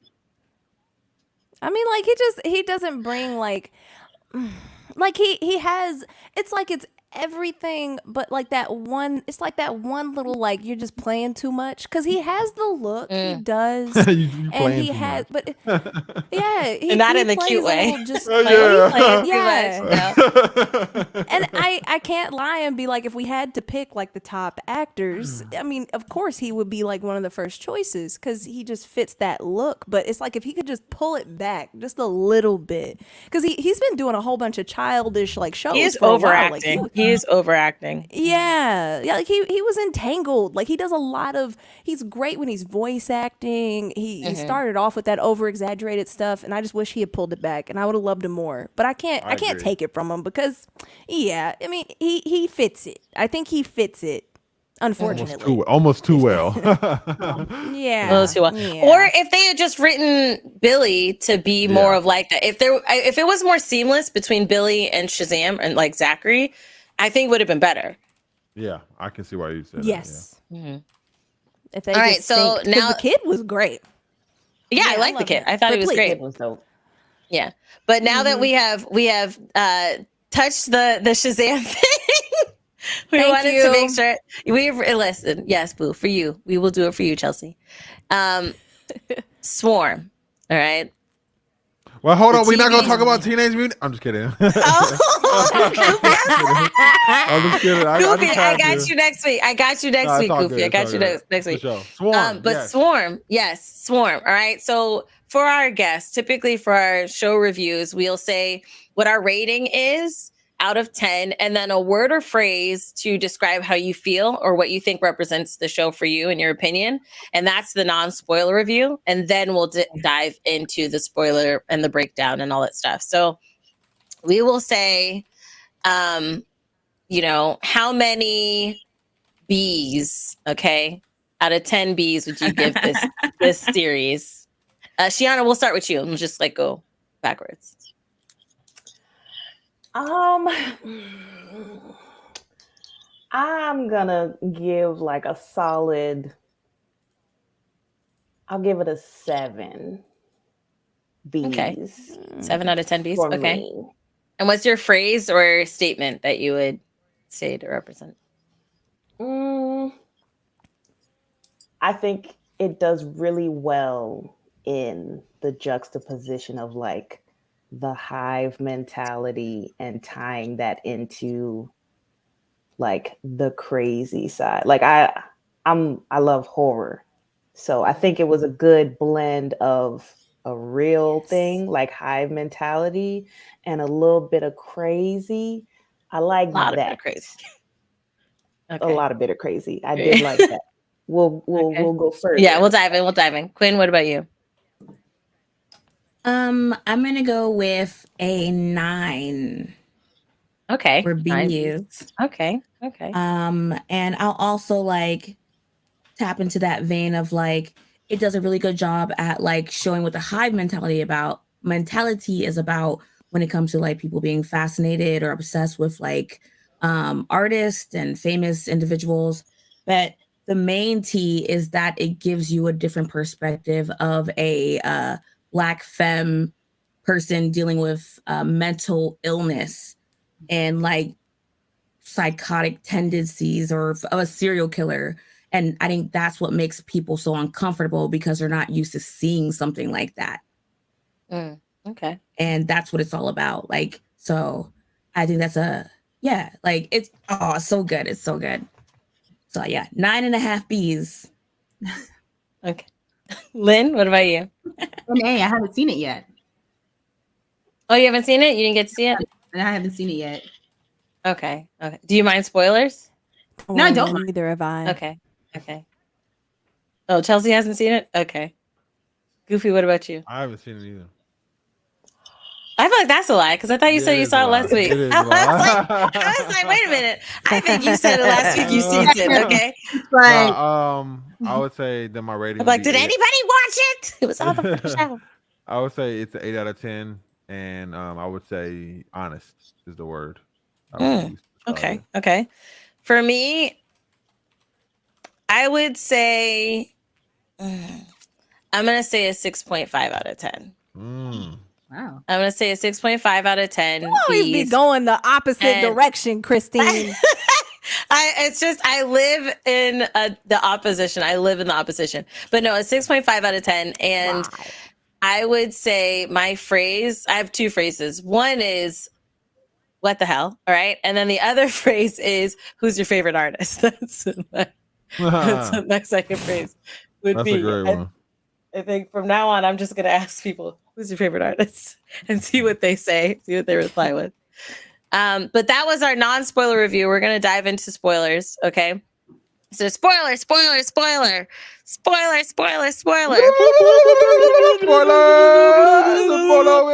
Oh no, it's You have been warned. spoilers. Oh. Oh no, I love it. So, okay.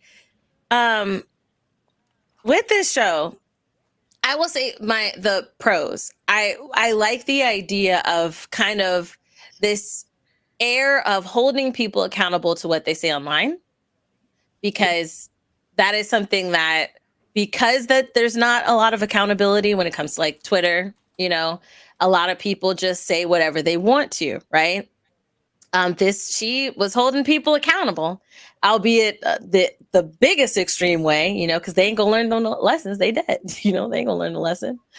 But I would say that was a pro, and I do feel like Dominique Fishback, she did a great job at making me feel extremely uncomfortable. Mm-hmm. I felt so uncomfortable watching this show. Like, as I was watching this, I cringed, and not in the cringe like, oh, this ish is bad. It was just like the way she would look whenever she would eat, like when she bashed Snowfall's head in, right? Mm-hmm. And then literally grabbed some pie and stuck her fingers in her mouth with the blood on it and was like, I'm not going to stick my fingers in right now. I almost did, but we're not going to talk about that. Like, it was wild. I was like looking at this. I was like, I'm like, why is she eating like this? Like, what is going on?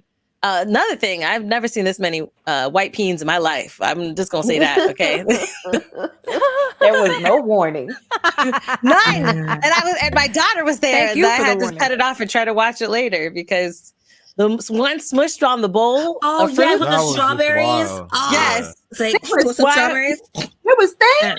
Yes. Yeah. So like a guy, it was after they did the thing because she got a high from one of the music videos, found a guy, and he's a Macaulay Culkin's family member. He's one of them. Yeah, he's one of them Culkin. Rory Culkin, yeah. And he's eating a bowl of strawberries, and the camera looks down, and it's like smushed against it too. It's not even pleasantly shown. It's just like, what is happening here? Okay, there's a pleasant angle for the not at all. Not experience. Not at all. Like right next to the straw. Why are we doing this to strawberries? Would you rather have it out like front? Like, is that what it is, or is it just? No, maybe if they cut it. Maybe if it was while he was walking and the bowl was higher. Like, I don't like it near the food. It's just really off-putting that it's like smushed along this bowl. Like Last of Us did it. Hey, let's have sex by these strawberries. I don't know why we're doing this to food. It's like somewhere else. Is our strawberries aphrodisiacs? Guys, it's a symbolism. I don't know. I don't know. It must be, because the way that these shows strawberries have hepatitis right now. So, yeah. Oh. Yeah. Oh. Wow. Thank you for ruining strawberries. My fault. All right. I didn't mean to derail the conversation. It's like I meant to derail the conversation. Taco but like, Bell ain't never did us like that. Where are we at right now? No. Yeah, like about. Hey, Tiffy Starchild's like white peas. Yes, there are a lot of white peas in this show. But like, for you guys, what are your thoughts on what are your pros and your cons for it? Because mind you, I am the ending hella confused. Okay, was that did she? Yeah, I mean, So y'all really binged all this. I missed week by week episodes. Everybody was slow down. I think it was all at once. It was 30 minutes. If they were hour-long every episode there's 7. Every episode is 30 minutes, and there's 7. One thing I'll say is like I really love like the art house take on everything, and you don't really see gore. It's definitely horror, but you don't actually see like physical gore, but it's still unsettling. It's cut to kind of hide a bit of it, and that's like the cinematography and like the lighting and everything. It's also filmed on film. I sound like such a film nerd right now, but I am. and it just looks so good. But the story, it is confusing towards the end. I'm like, I don't know what's real. And also our main character, Andrea, is an unreliable narrator. Yes, narrator. Yes, Because we find out like, completely. yo, this person is like literally psychotic and serial killer and just Also, they need to protect this star because she's gotten close to her not once but twice, and one of the times she bit her in the face. Like, hello. Mm-hmm. Yo, I thought you were talking about in real life. I was like, I think something similar happened in real life, though. Yeah, they pulled things from like Beyonce's fandom. Yeah. Did somebody bite her in the face? I think so. something. I read an article last night, and basically they were saying like a lot of these like murders were pulled from actual murders that have happened, but like a bunch of different separate stories. So a lot of those situations were true, and then for the biting, it was from Tiffany Haddish giving an interview where she said she was at some Hollywood party and somebody bit Beyonce on the chin, and I was trying to rabbit hole like, well, who was it? And I think I remember that. I think it might have been Sanaa Lathan. Yes. I'm horrible with names, but that's who it is. I think it was Sanaa bit Lathan. Beyonce. Sanaa Lathan. I don't know. No like way. I feel like Love and maybe it was Basketball? probably. Yeah, because they said at the end of the episode when she ran out of the party and the two guys are sitting outside, they were like, "Ain't that the girl from Love and Basketball?" Yeah, I heard them say that. My husband was saying they said that because they were playing the song that was played in Love Basketball, but that was a direct reference to Sanaa Lathan, which was what inspired that story. So like, you got to know a lot of stuff to get a lot of the references. I will up it to an 8 because Quinn just reminded me that the cinematography is delicious. It's dark. It was very artistic. I will say that. It was very, very artistic, even the filming. I want to add, because it's really deep, is the whole show is about people being obsessed with pop stars, right? And Michael Jackson's daughter is in there. Paris Jackson is in it. I know. Yes. And is she the one that played Halsey? The girl that kept saying Halsey? And my dad is half black. Yeah.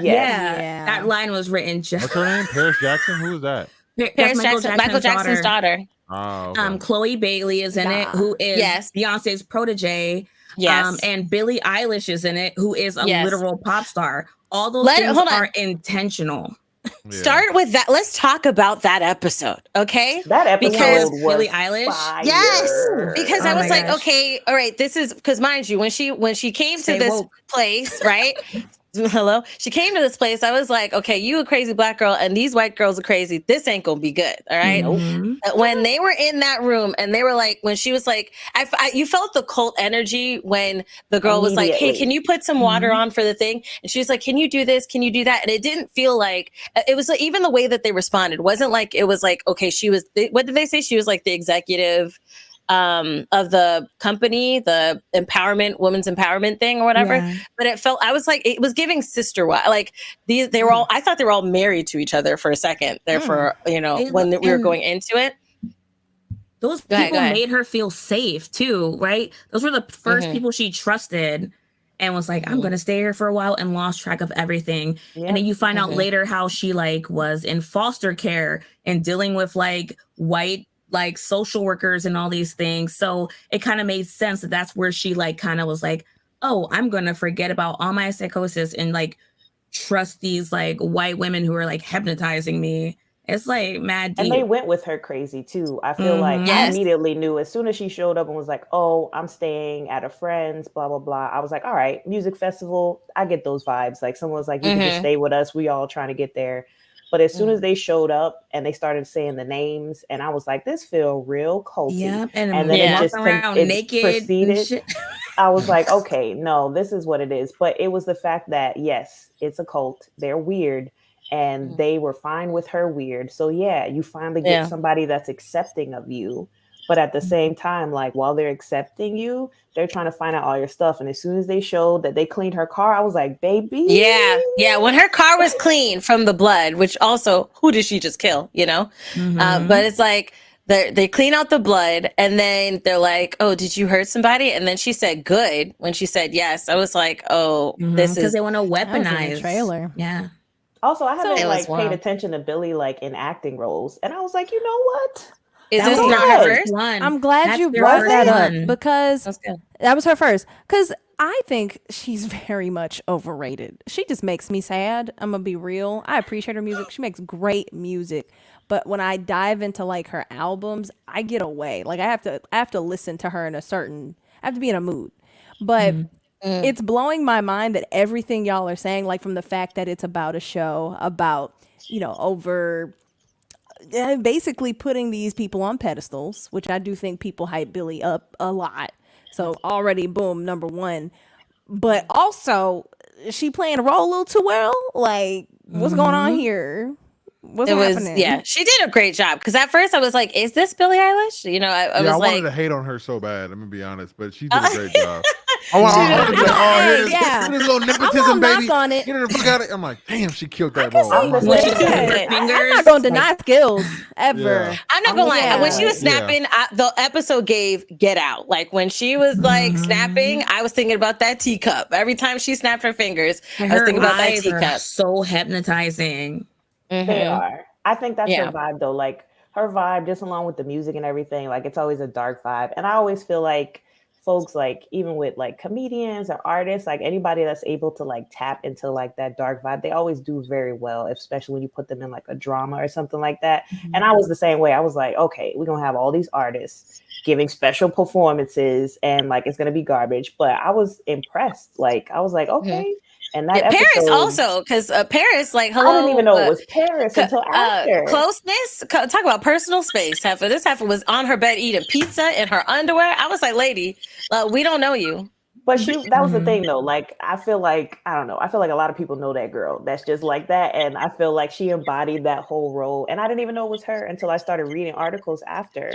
And I was like, oh crap. Like, she did a great job. Like, that episode was dope. I didn't think it went that well after that episode, but that episode was good.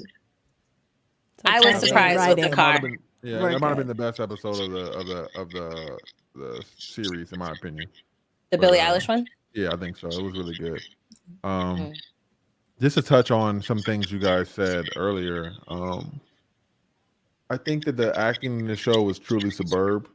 Looking at Dominique Fishburne play that role, I'm like, bro, I'm actually scared of you in real life now. Like, that shit was weird.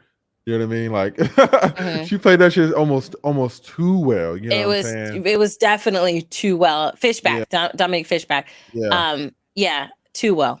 Yeah, and I thought that series, speaking like, what Chelsea said, speaking truth to like, these crazy fan bases and how they can, deify these, artists and make them bigger than they actually are. At the end of the day, these are human beings, but the culture around these kind of the standing of people is it's extremely toxic. It bleeds into parasocial relationships and I think to get what Quinn said, just to wrap, with the ending and even the part where she bit the girl or whatever, I think it blurs the lines of what they think is real, And I think that's why the ending was so perfect the way it was, because I mean, yeah, we know she got sent to jail.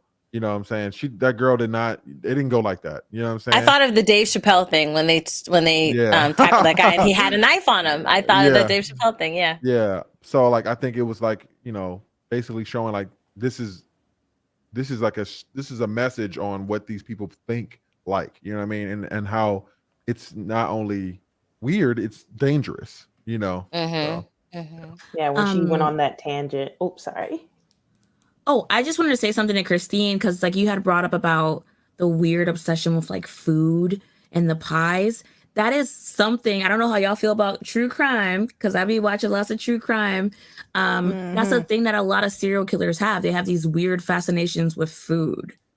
So it's like a calming thing, a trick. Like, every time she ate, it was weird. And then, mind you, the episode with the one where she ended up biting the girl, when she was with that guy, and they had this sexual experience with it, but no sex. It was just like food unleashing or whatever. I was just like, this is wild. This is like, every time I watched an episode, I was highly uncomfortable. And even with going to Dominique, kind of like what Goofy was talking about with her acting, her physicality, it was a lot of the time when she wasn't speaking, right?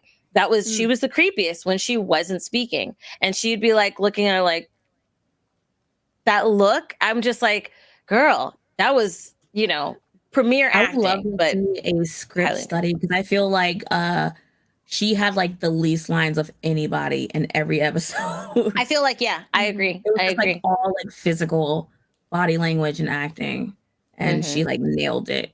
Yeah, for She sure. killed it. Okay.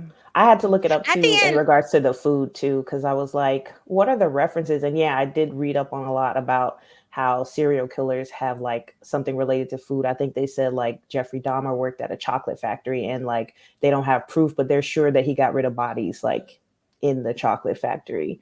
So it was like that was the reference to her.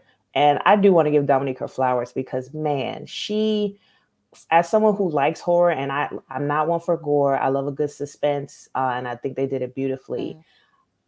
She really opened my eyes to like seeing a Black woman as a serial killer. Like that's not where your mind goes. Like you think of a Jeffrey Dahmer, that's where my mind goes immediately.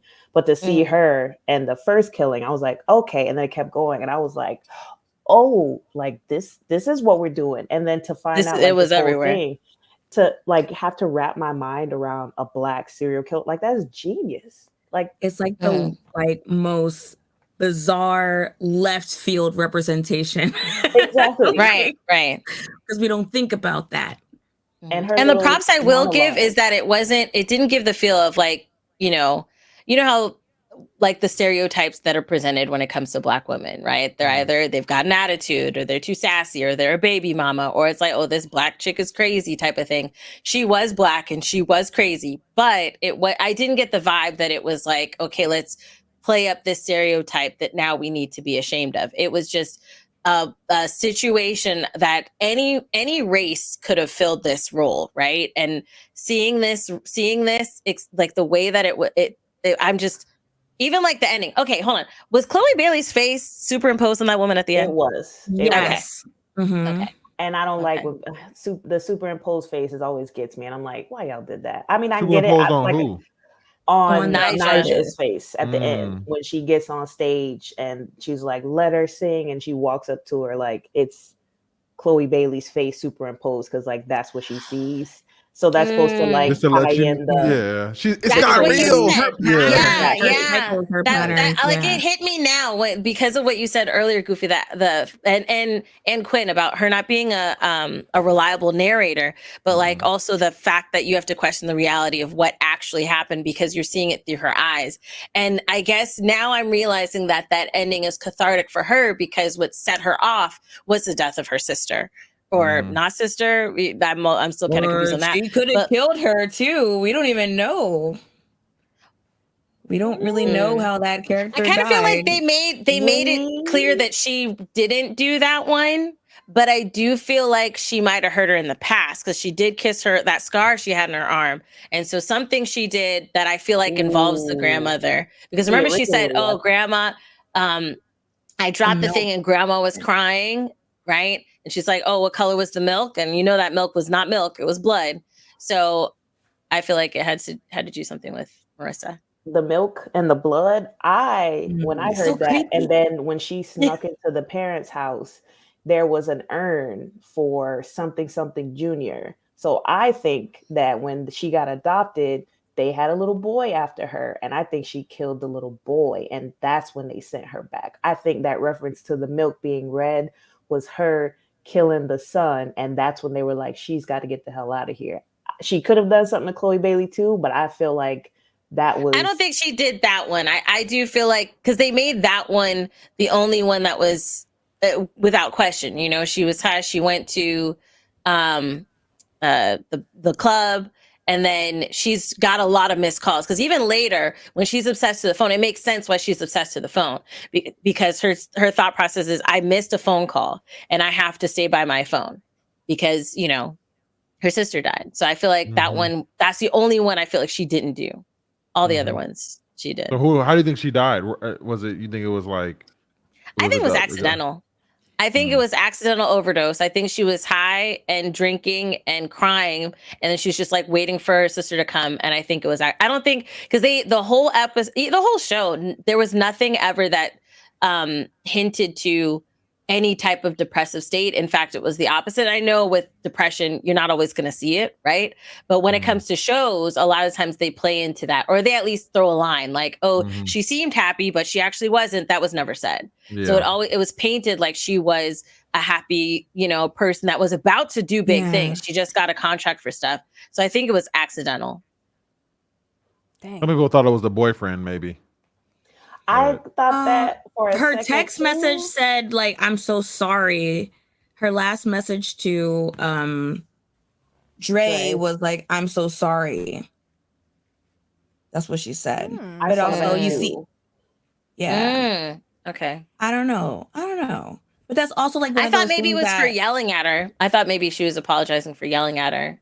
It was like, please come home, something, where are you at? And I was like, I love you, I'm so sorry. That was like the last messages she sent. I feel like they had like a dependent relationship, like Dre and Chloe Bailey's character. For sure. And then It's for all that deep. to happen and Chloe to be like, you know what, I'm going to leave. And maybe she jumped the gun on trying to get away from the sister who is a lot to handle, but then realizing like, well, now I'm out on my own and my lifeline was the boyfriend who has now cheated on me. So now where do I go? I got to call my lifeline. And if my lifeline doesn't pick up, if you don't have the tools to be able to cope with a situation and that one lifeline is gone, and then that text message saying, I'm sorry. I was like, I felt like that was just she couldn't take it. Yeah. If it is the case that she couldn't take it, I would have to say I do wish the writing had included a little bit more, because it did seem to come out of nowhere. It was like, that's the quickest spiral I've ever seen because normally when it comes to codependent, it's normally not that fast of a spiral where it's like, we've been together all this time and 5 minutes we're not together. Okay, I'm gone. It's normally like a prolonged period of time, even with like threatening, like if you don't come back, I'm going to do this, I'm going to do that, because the psychosis starts to kind of change and shape in a different way. So I think too, when y'all just brought up she has the cut on the wrist and she kisses it, I think that was the ode. I think that was to show like she's had issues in the past. She tried to kill herself, and Dre kisses that to be like, you almost left me, and she's like, you don't have to kiss so you think she did that to herself? I think that it's happened before. I mean, when they put the whole story of how they adopted this girl, they got along, something bad happened, they had to kick her out, she lost her sister. Like there was a lot going on in that house when they originally got together. So maybe that was an attempt in the past, but they were able to be together and bond and keep it going. And that might have been just a brief like, hey, she did it and she's done it in the past. I think that's go ahead. Sorry. No, you go. You're fine. I think that now that I think about it, I think that probably makes better sense with the story and how it flowed if Marissa took her own life, and how that, because I think they probably had like a very like a meshed relationship where they were like very dependent upon one another. And again, with the phone thing that Christine said, her not being there on the phone to catch when her sister was calling her and being there when she needed her, I think it all ties in together really well. I think that's probably what they meant. Yeah. She was texting her in the beginning for food. She was texting her for everything. Like she was texting her, and immediately she was like, I got to pick up food. I got to get this. The lady at the store was like, she owes me money. Well, I got to pay for her. Like, what I was going to say was like about mental health within the African-American community or Black community as a whole. Right. I really like the differences between Marissa and Dre, where Dre's mental illness and her quirks and all that is more physical and visible, as opposed to like Marissa's, who were like, she presents herself as this confident, beautiful Black femme, you know what I mean? But there's still struggle there. And I feel like that's where they bonded. And our people as a whole, we struggle to talk about how we feel internally. And I think that's a deeper part of this show too, which is why I think it's like definitely worth a watch and a rewatch. If you can get over the killing and stuff. I feel like a lot of the conversation here is really great, especially dipping into the great thing about the show is how it's like so open-ended in so many things, right? And it's like, okay, discuss your take and your perception of it, right? Which is really great. I will say that the uneasiness is a lot of the like, especially like, you never know when a conversation is going to be okay. When she was in that cell phone store with, he was a YouTuber. The guy that she was in the cell phone store with. Yeah. And when she was in that store and it seemed like nobody else was in that store, I was like, bro, you about to die. Like, I was like, anyone she was alone with, I felt was going to die. I felt like no matter what this is, her girlfriend, that girl, she is from Dope, you know, the movie that was on Netflix, with the guy who voices or Miles Morales from Into the Spider-Verse.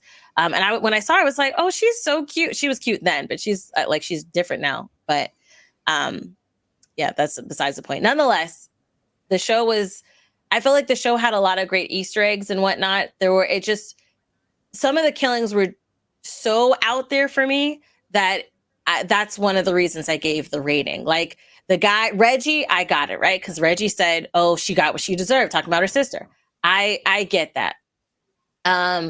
The girlfriend, that was just like, okay, wild. That was hard to watch, honestly. Hard to watch. I mean, I get it because she's obsessed with Naja and you disrespected her queen, but you know what I'm saying? Knew it was coming, but it was hard. That shit was hard to watch. And she was she burned the body. Yeah, saying that she loves. I will say her, and she burned the body. But I will say the top acting scene for me was the food court scene with that Spanish girl when she was telling that lie about her and yeah, hello, girl. I was like, you better stay in this food court with all these people, girl. Don't go to the back alley with her. Don't take her to your house. But like when she was telling her the story and she cried this year and they zoomed in on her face, I was like, hey, this chick is crazy, but this acting is really good. Yes, give flowers to Dominique for those single teardrops and all the close-ups because every time I was like, oh. Yeah. And she didn't have any makeup on. I don't think she had any makeup on for most of the scenes. And I loved that. She had this pimple on her face. And I was like, I appreciate that. I appreciate that they weren't like, hey, let's make this perfect face. Because not everybody has perfect face, okay? Or perfect skin. And I love that, you know, she was very natural and they didn't have to put things on to hide. I felt like the second to last episode, like it was going well. I felt like like when I watch a show, the first episode, if you can get me, I'm gonna binge it. Like sometimes they say, oh, it takes a couple episodes, but after the first one, I was like, okay, and keep watching. And I felt like when they got to the second to last episode, which they said was kind of an ode to like how Atlanta, I never watched Atlanta, I'm sorry. But how the show Atlanta is with the lady who's the detective and who was trying to track things down. Like I felt like it was just out of place. Like I felt like if they were going to do that, I thought it was going to tie into like, all right, well, what's going to happen in the last episode? Does this detective then show up? Are they going to intertwine? But it was just like this freestanding. We kind of get a little bit of insight on who Dre is as a person and the upbringing and like not even what caused her to be how she is, but what could have contributed to the crazy. And then there was just nothing. And then went to the last episode. Last episode, aside from like being a little bit confused, it was great. Like I loved how they introduced the trope of like she shaved the head, like she has a girlfriend. Each episode she was a different person. Yeah, like, but I loved how they tied that in and her interaction with her girlfriend. Like, I was like, this is amazing. I felt like if that second to last episode would have connected to that last episode somehow, or if they just kept on that dark trope of building on the story with a focus on Dre and got to the last episode, I felt like it would have been a little bit more connected for me. So that's why I'm like the 7.5. I did think that the scene in that episode was when they went to the foster family, that part when they were talking about her upbringing and shit like that, and how the foster mom like went off on her and basically is like, y'all trying to blame this girl and create this story around this girl when it's like this shit didn't happen in a fucking vacuum. Like this is systemic, you know what I mean? And I think sometimes in movies we tend to like almost act like these things happen in a vacuum. You know what I mean? Like these things, these are realities of our world. Not only because these people are, they have some biological thing wrong with them, but like these people are often, created in the perfect storm for this kind of shit. And sometimes that perfect storm is a fucking policy choice. You know what I mean? So something to think about. I think that was important. Yeah. And I will say, like, built off of what you're saying, the aspect of how mental health is treated. And a lot of the times when people talk to her, even the girlfriend, she's like, "You dummy." Like, I was like, that's not cute. Like the way she was saying it to her, she's like, "You dummy," whispering it to her. I was like, why are we doing this? That's not even cute. But how they're like, "Oh, you're weird. You're weird. You're dumb. You're," they like, instead of anybody trying to do a thoughtful thing for her, everybody was just, it didn't seem like anybody really took the time to like try to help her, except for, the cult. And then she just murdered a bunch of them by driving over them, which was also extremely wild. Which I was like, did she just die? Like, she just died? Okay, I guess she's dead. She rolled over a second time with the car? Okay, yeah, she's dead. She's dead. And tying that in with the Black community as well, it's like, as we had our conversation about, how did you get into alt music? Like, I know a lot of us were listening to alternative music growing up, but not around our main friend group, because they were like, "Oh, you on that weird stuff? You on that white people music?" Like, so it's like, Oreo, I feel you're an Oreo. Exactly. It's like, I feel like the default setting for someone who is a little bit quirky in a Black household is like, the immediate reaction is like, "Why are you being weird? Like, stop being weird. Or like trying to be that. white. Stop being white like that." Like, yeah. I was raised in a PWI. Okay, that was my normal. So I had to flip the opposite. Had to do that to PWI? survive. I had to keep predominantly white institute. Oh, okay. Yes. Well, okay. Went to a white school. So, what I had at home, I had to bring, with just me. But then I had that at school. And then my mom, of course, since that was the neighborhood, you're surrounded with that. So, yeah, I get like the code switching of it all. It makes sense. It's like you're on one side or the other. Like, it's your base. You're right. and they It's showed really that in interesting. that. They showed that in Yeah, that extra exactly. episode when they showed like she was singing country music in a talent show and everybody was laughing at her. But that was just her being like, "I like this country song. I want to perform it in front of the school." It's like, yeah, that's the things when people aren't accepting of you as, not like everybody else. People throw around that, "Oh, you're weird" trope, and we don't know what people are going through. And it's like you said, it's that perfect storm. It's if you've been getting called weird your whole life, we don't know what got her into foster care. We don't know what trauma she experienced. I already knew from episode 1. I was like, "Oh, baby, there's some trauma here." Yeah. But I was hoping that they would go into it. And then as it got further and finding out, she went through the system, and then to get returned back to the system, like, just one by one.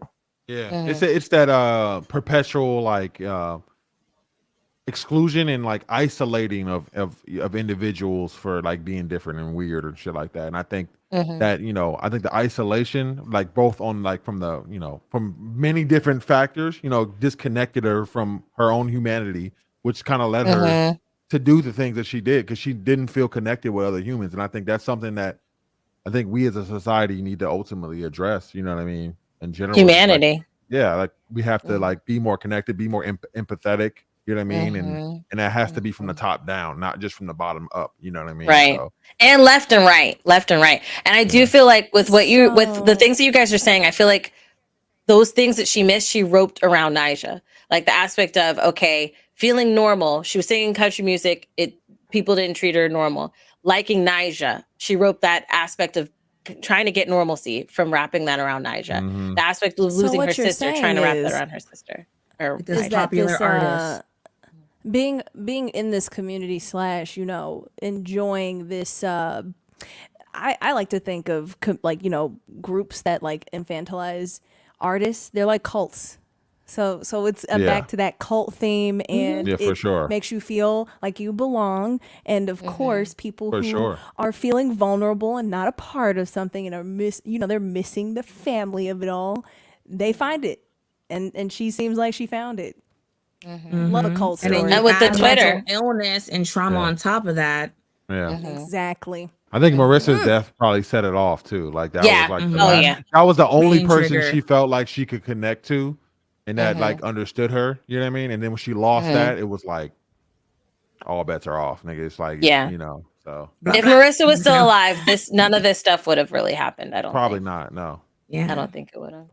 I see that in the chat. So it's Somebody said empathy for killers. Listen, it's more so of understanding, right? We're not saying what she did was right, but we're just understanding her. We can understand it so that we if y'all can Oh, sorry. if y'all could binge that white killer murdering people and eating them, we could talk about the situations Exactly. that you sure. went Yeah, through. for Let me know sure. Because it's like the similarities too within the storyline, like, you know, Jeffrey Dahmer, all these other serial killers, John Wayne Gacy, they all had similar traumatic upbringings, foster care, all that stuff. So, but it's just really harder to look at when you, and that's also like society projecting onto Black femmes that we're supposed to be tough, strong, and take care of everything, you know? So to see a Black femme in a position like that where they're the main character and going through these things, it's like, oh, this is hard to watch.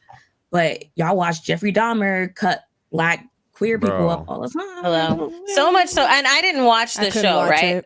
But I saw like it did so well that they dropped another Jeffrey Dahmer thing, and then like there was like 2 versions or 3. I was like, okay, I like, and then this murders, and then each week when we're talking about new this week, it's more murder shows, more murder shows, more murder shows. So be on here, okay. Now the one thing, because it's something that you guys said, I think it's like what Quinn and Goofy were building off of, right? The like the brave face of a Black person. So there was, I can't remember who put it on Instagram, right? It was either it was Viola Davis or it was D.L. Hughley or one of these people that I follow, right? That are actors that also share other stuff, right? And it was about this white guy who was talking, I think he was doing a comedy show or whatnot, but then he was talking about how he has a lot of Black friends and he never thought to question it until people were like, why do you hang out around a lot of Black people? And he was like, he realized that for Black people, they live life to the fullest. And he's like, there is nobody else or no other race that exists that goes through the level of ish that Black people do, but then live life to the fullest like Black people do. And to think about all, like what you guys were talking about, the things that we go through and how mental health looks, what mental health looks like for the Black community. A lot of it is a smiling face. A lot of it is I still got to go to work. I still got to, I feel like a lot of Black people are high functioning, depressives or high functioning. I mean, you have to be with, epigenetics and like what we've been through as human beings, you know what I mean? Like just, you know what I mean? Like, I mean, they had to show up to work back, you know what I'm saying? It wasn't, despite. Yeah. Could so you I mean, afford like, a breakdown? Depression? No, you could not. No, we could not. We just had to carry on, you know what I mean? And I think that's, that goes into a lot of how, Black people are with us. And I think there's a special, like, thing about Black people that just makes us so, like, communal in a way, you know what I mean? Like, I feel like it's such a beautiful thing, you know what I mean? Like, we're able to take things that are like sad and just flip them into something funny immediately. You know what I mean? It's like, we gotta laugh. It's like, it's just something in us that's like that, you know what I'm saying? Which I love about our people for sure. You know what I mean? For sure. Yeah. So that was Swarm. That was our show. A lot of great conversations that like tipped into like, some, I felt a little therapeutic, dare I say a little therapeutic. Love that, bro. Yeah. Good. And I want to shout out our guests, Lynn, Quinn, and Shiana for coming through. Hope to have you guys come on again in the future. Interns, do we have any Ask the Audience questions before we close out? Yeah, like Lilac Flute says, great discussion. Thank you. I thought it was like great discussion, great conversation, which I'm happy we were able to have that here. I'm waiting for the interns to let me know.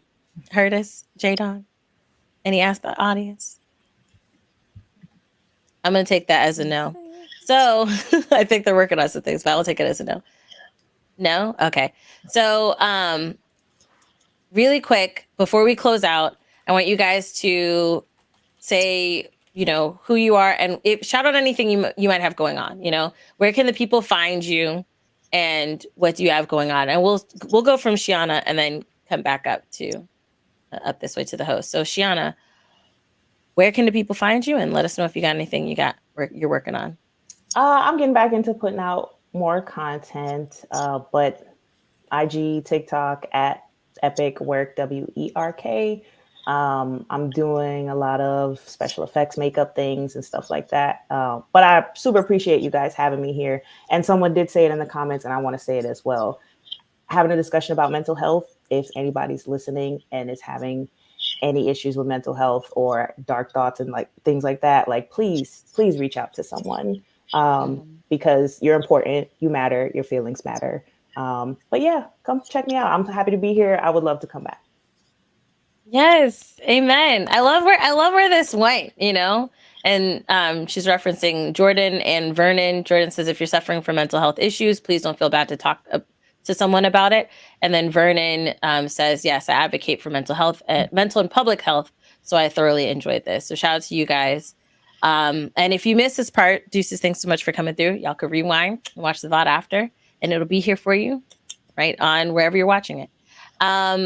Quinn, where can the people find you, and what do you got going on? Yeah, you can find me at Ctrlaltquin. That's like Ctrl-Alt-Delete, but with Quinn and one N on Twitter, Instagram, Twitch, Facebook, I guess. And what I got coming up is I'll be co-hosting Public Access on Twitch this Friday. Whoop, whoop. And it's also Trans Day of Visibility and my Twitch partner anniversary. So oh wow, lots to celebrate. Yeah, wow. So I'm very excited about that. And I love the conversations about mental health and everything that went on, and Shazam and Rock not being able to act. And I love it. So I had to. Now you're using your closeout to throw shade. Oh dear. Hilarious. The Rock, we would love to have you on and discuss things to further degrees. Yeah, let's talk about it, bro. Yeah, let's talk. We have some conversations. Lynn. The Rock is not the only person I feel like that can't act. I also feel like Vin Diesel, Gabrielle Union. I have a long list, but not Gabrielle's one of them. But yeah, you can find me on Twitter as in the baddest waifu, because someone took Bad Waifu, obviously. My Instagram is Badwaifuofficial, and then also my TikTok and my YouTube channel is also Badwaifuofficial.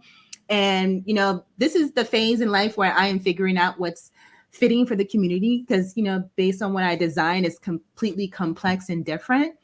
And also we have our, you know, economic recession. So just really learning what would be best for me, because my mental health is important. And also as a business owner, as in first generation, because I am Congolese. So I'm definitely having ups and downs, definitely talking to someone about it, definitely learning along the way. And also, you know, the community itself is also someone you can reach out to. So I'm happy to have people who have clothing line experiences by my side at the same time. So there's also many different avenues. You don't have to pay someone if you don't have the money. You can also, you know, talk to your friend or talk to a stranger, because people are willing to listen. I love that. Also on Lynn's Instagram, Lynn's been sharing like the realistic ups and downs of owning your own company and having a fashion brand and like starting it up and doing it, and the ups and downs you go through, like the constant stuff. So definitely check out check out her Instagram. Yeah. I love it. Chelsea, where can the people find you, and what do you got going on? Yeah, you can find me at Chelsea Bites everywhere. Just finished up my RE4 build. Just finished up with Legends of Noir, and just gearing up for some more stuff, hopefully in the next month. But yeah, psyched to see how all this recession stuff pans out, so I can give y'all solid dates and details. But hang out with me on stream and all the other places. Thank you. Also, you can find her in a commercial. Oh yeah, Herschel Mack. No. Okay. I see that I have to do that. You can find her in a commercial for Herman. Okay, I was saying Herman Miller, right? Herman. You got that. No, it's okay. cool. So we said the name wrong so many times that I don't know the real name anymore. Yes, this is the chaos I've been wanting.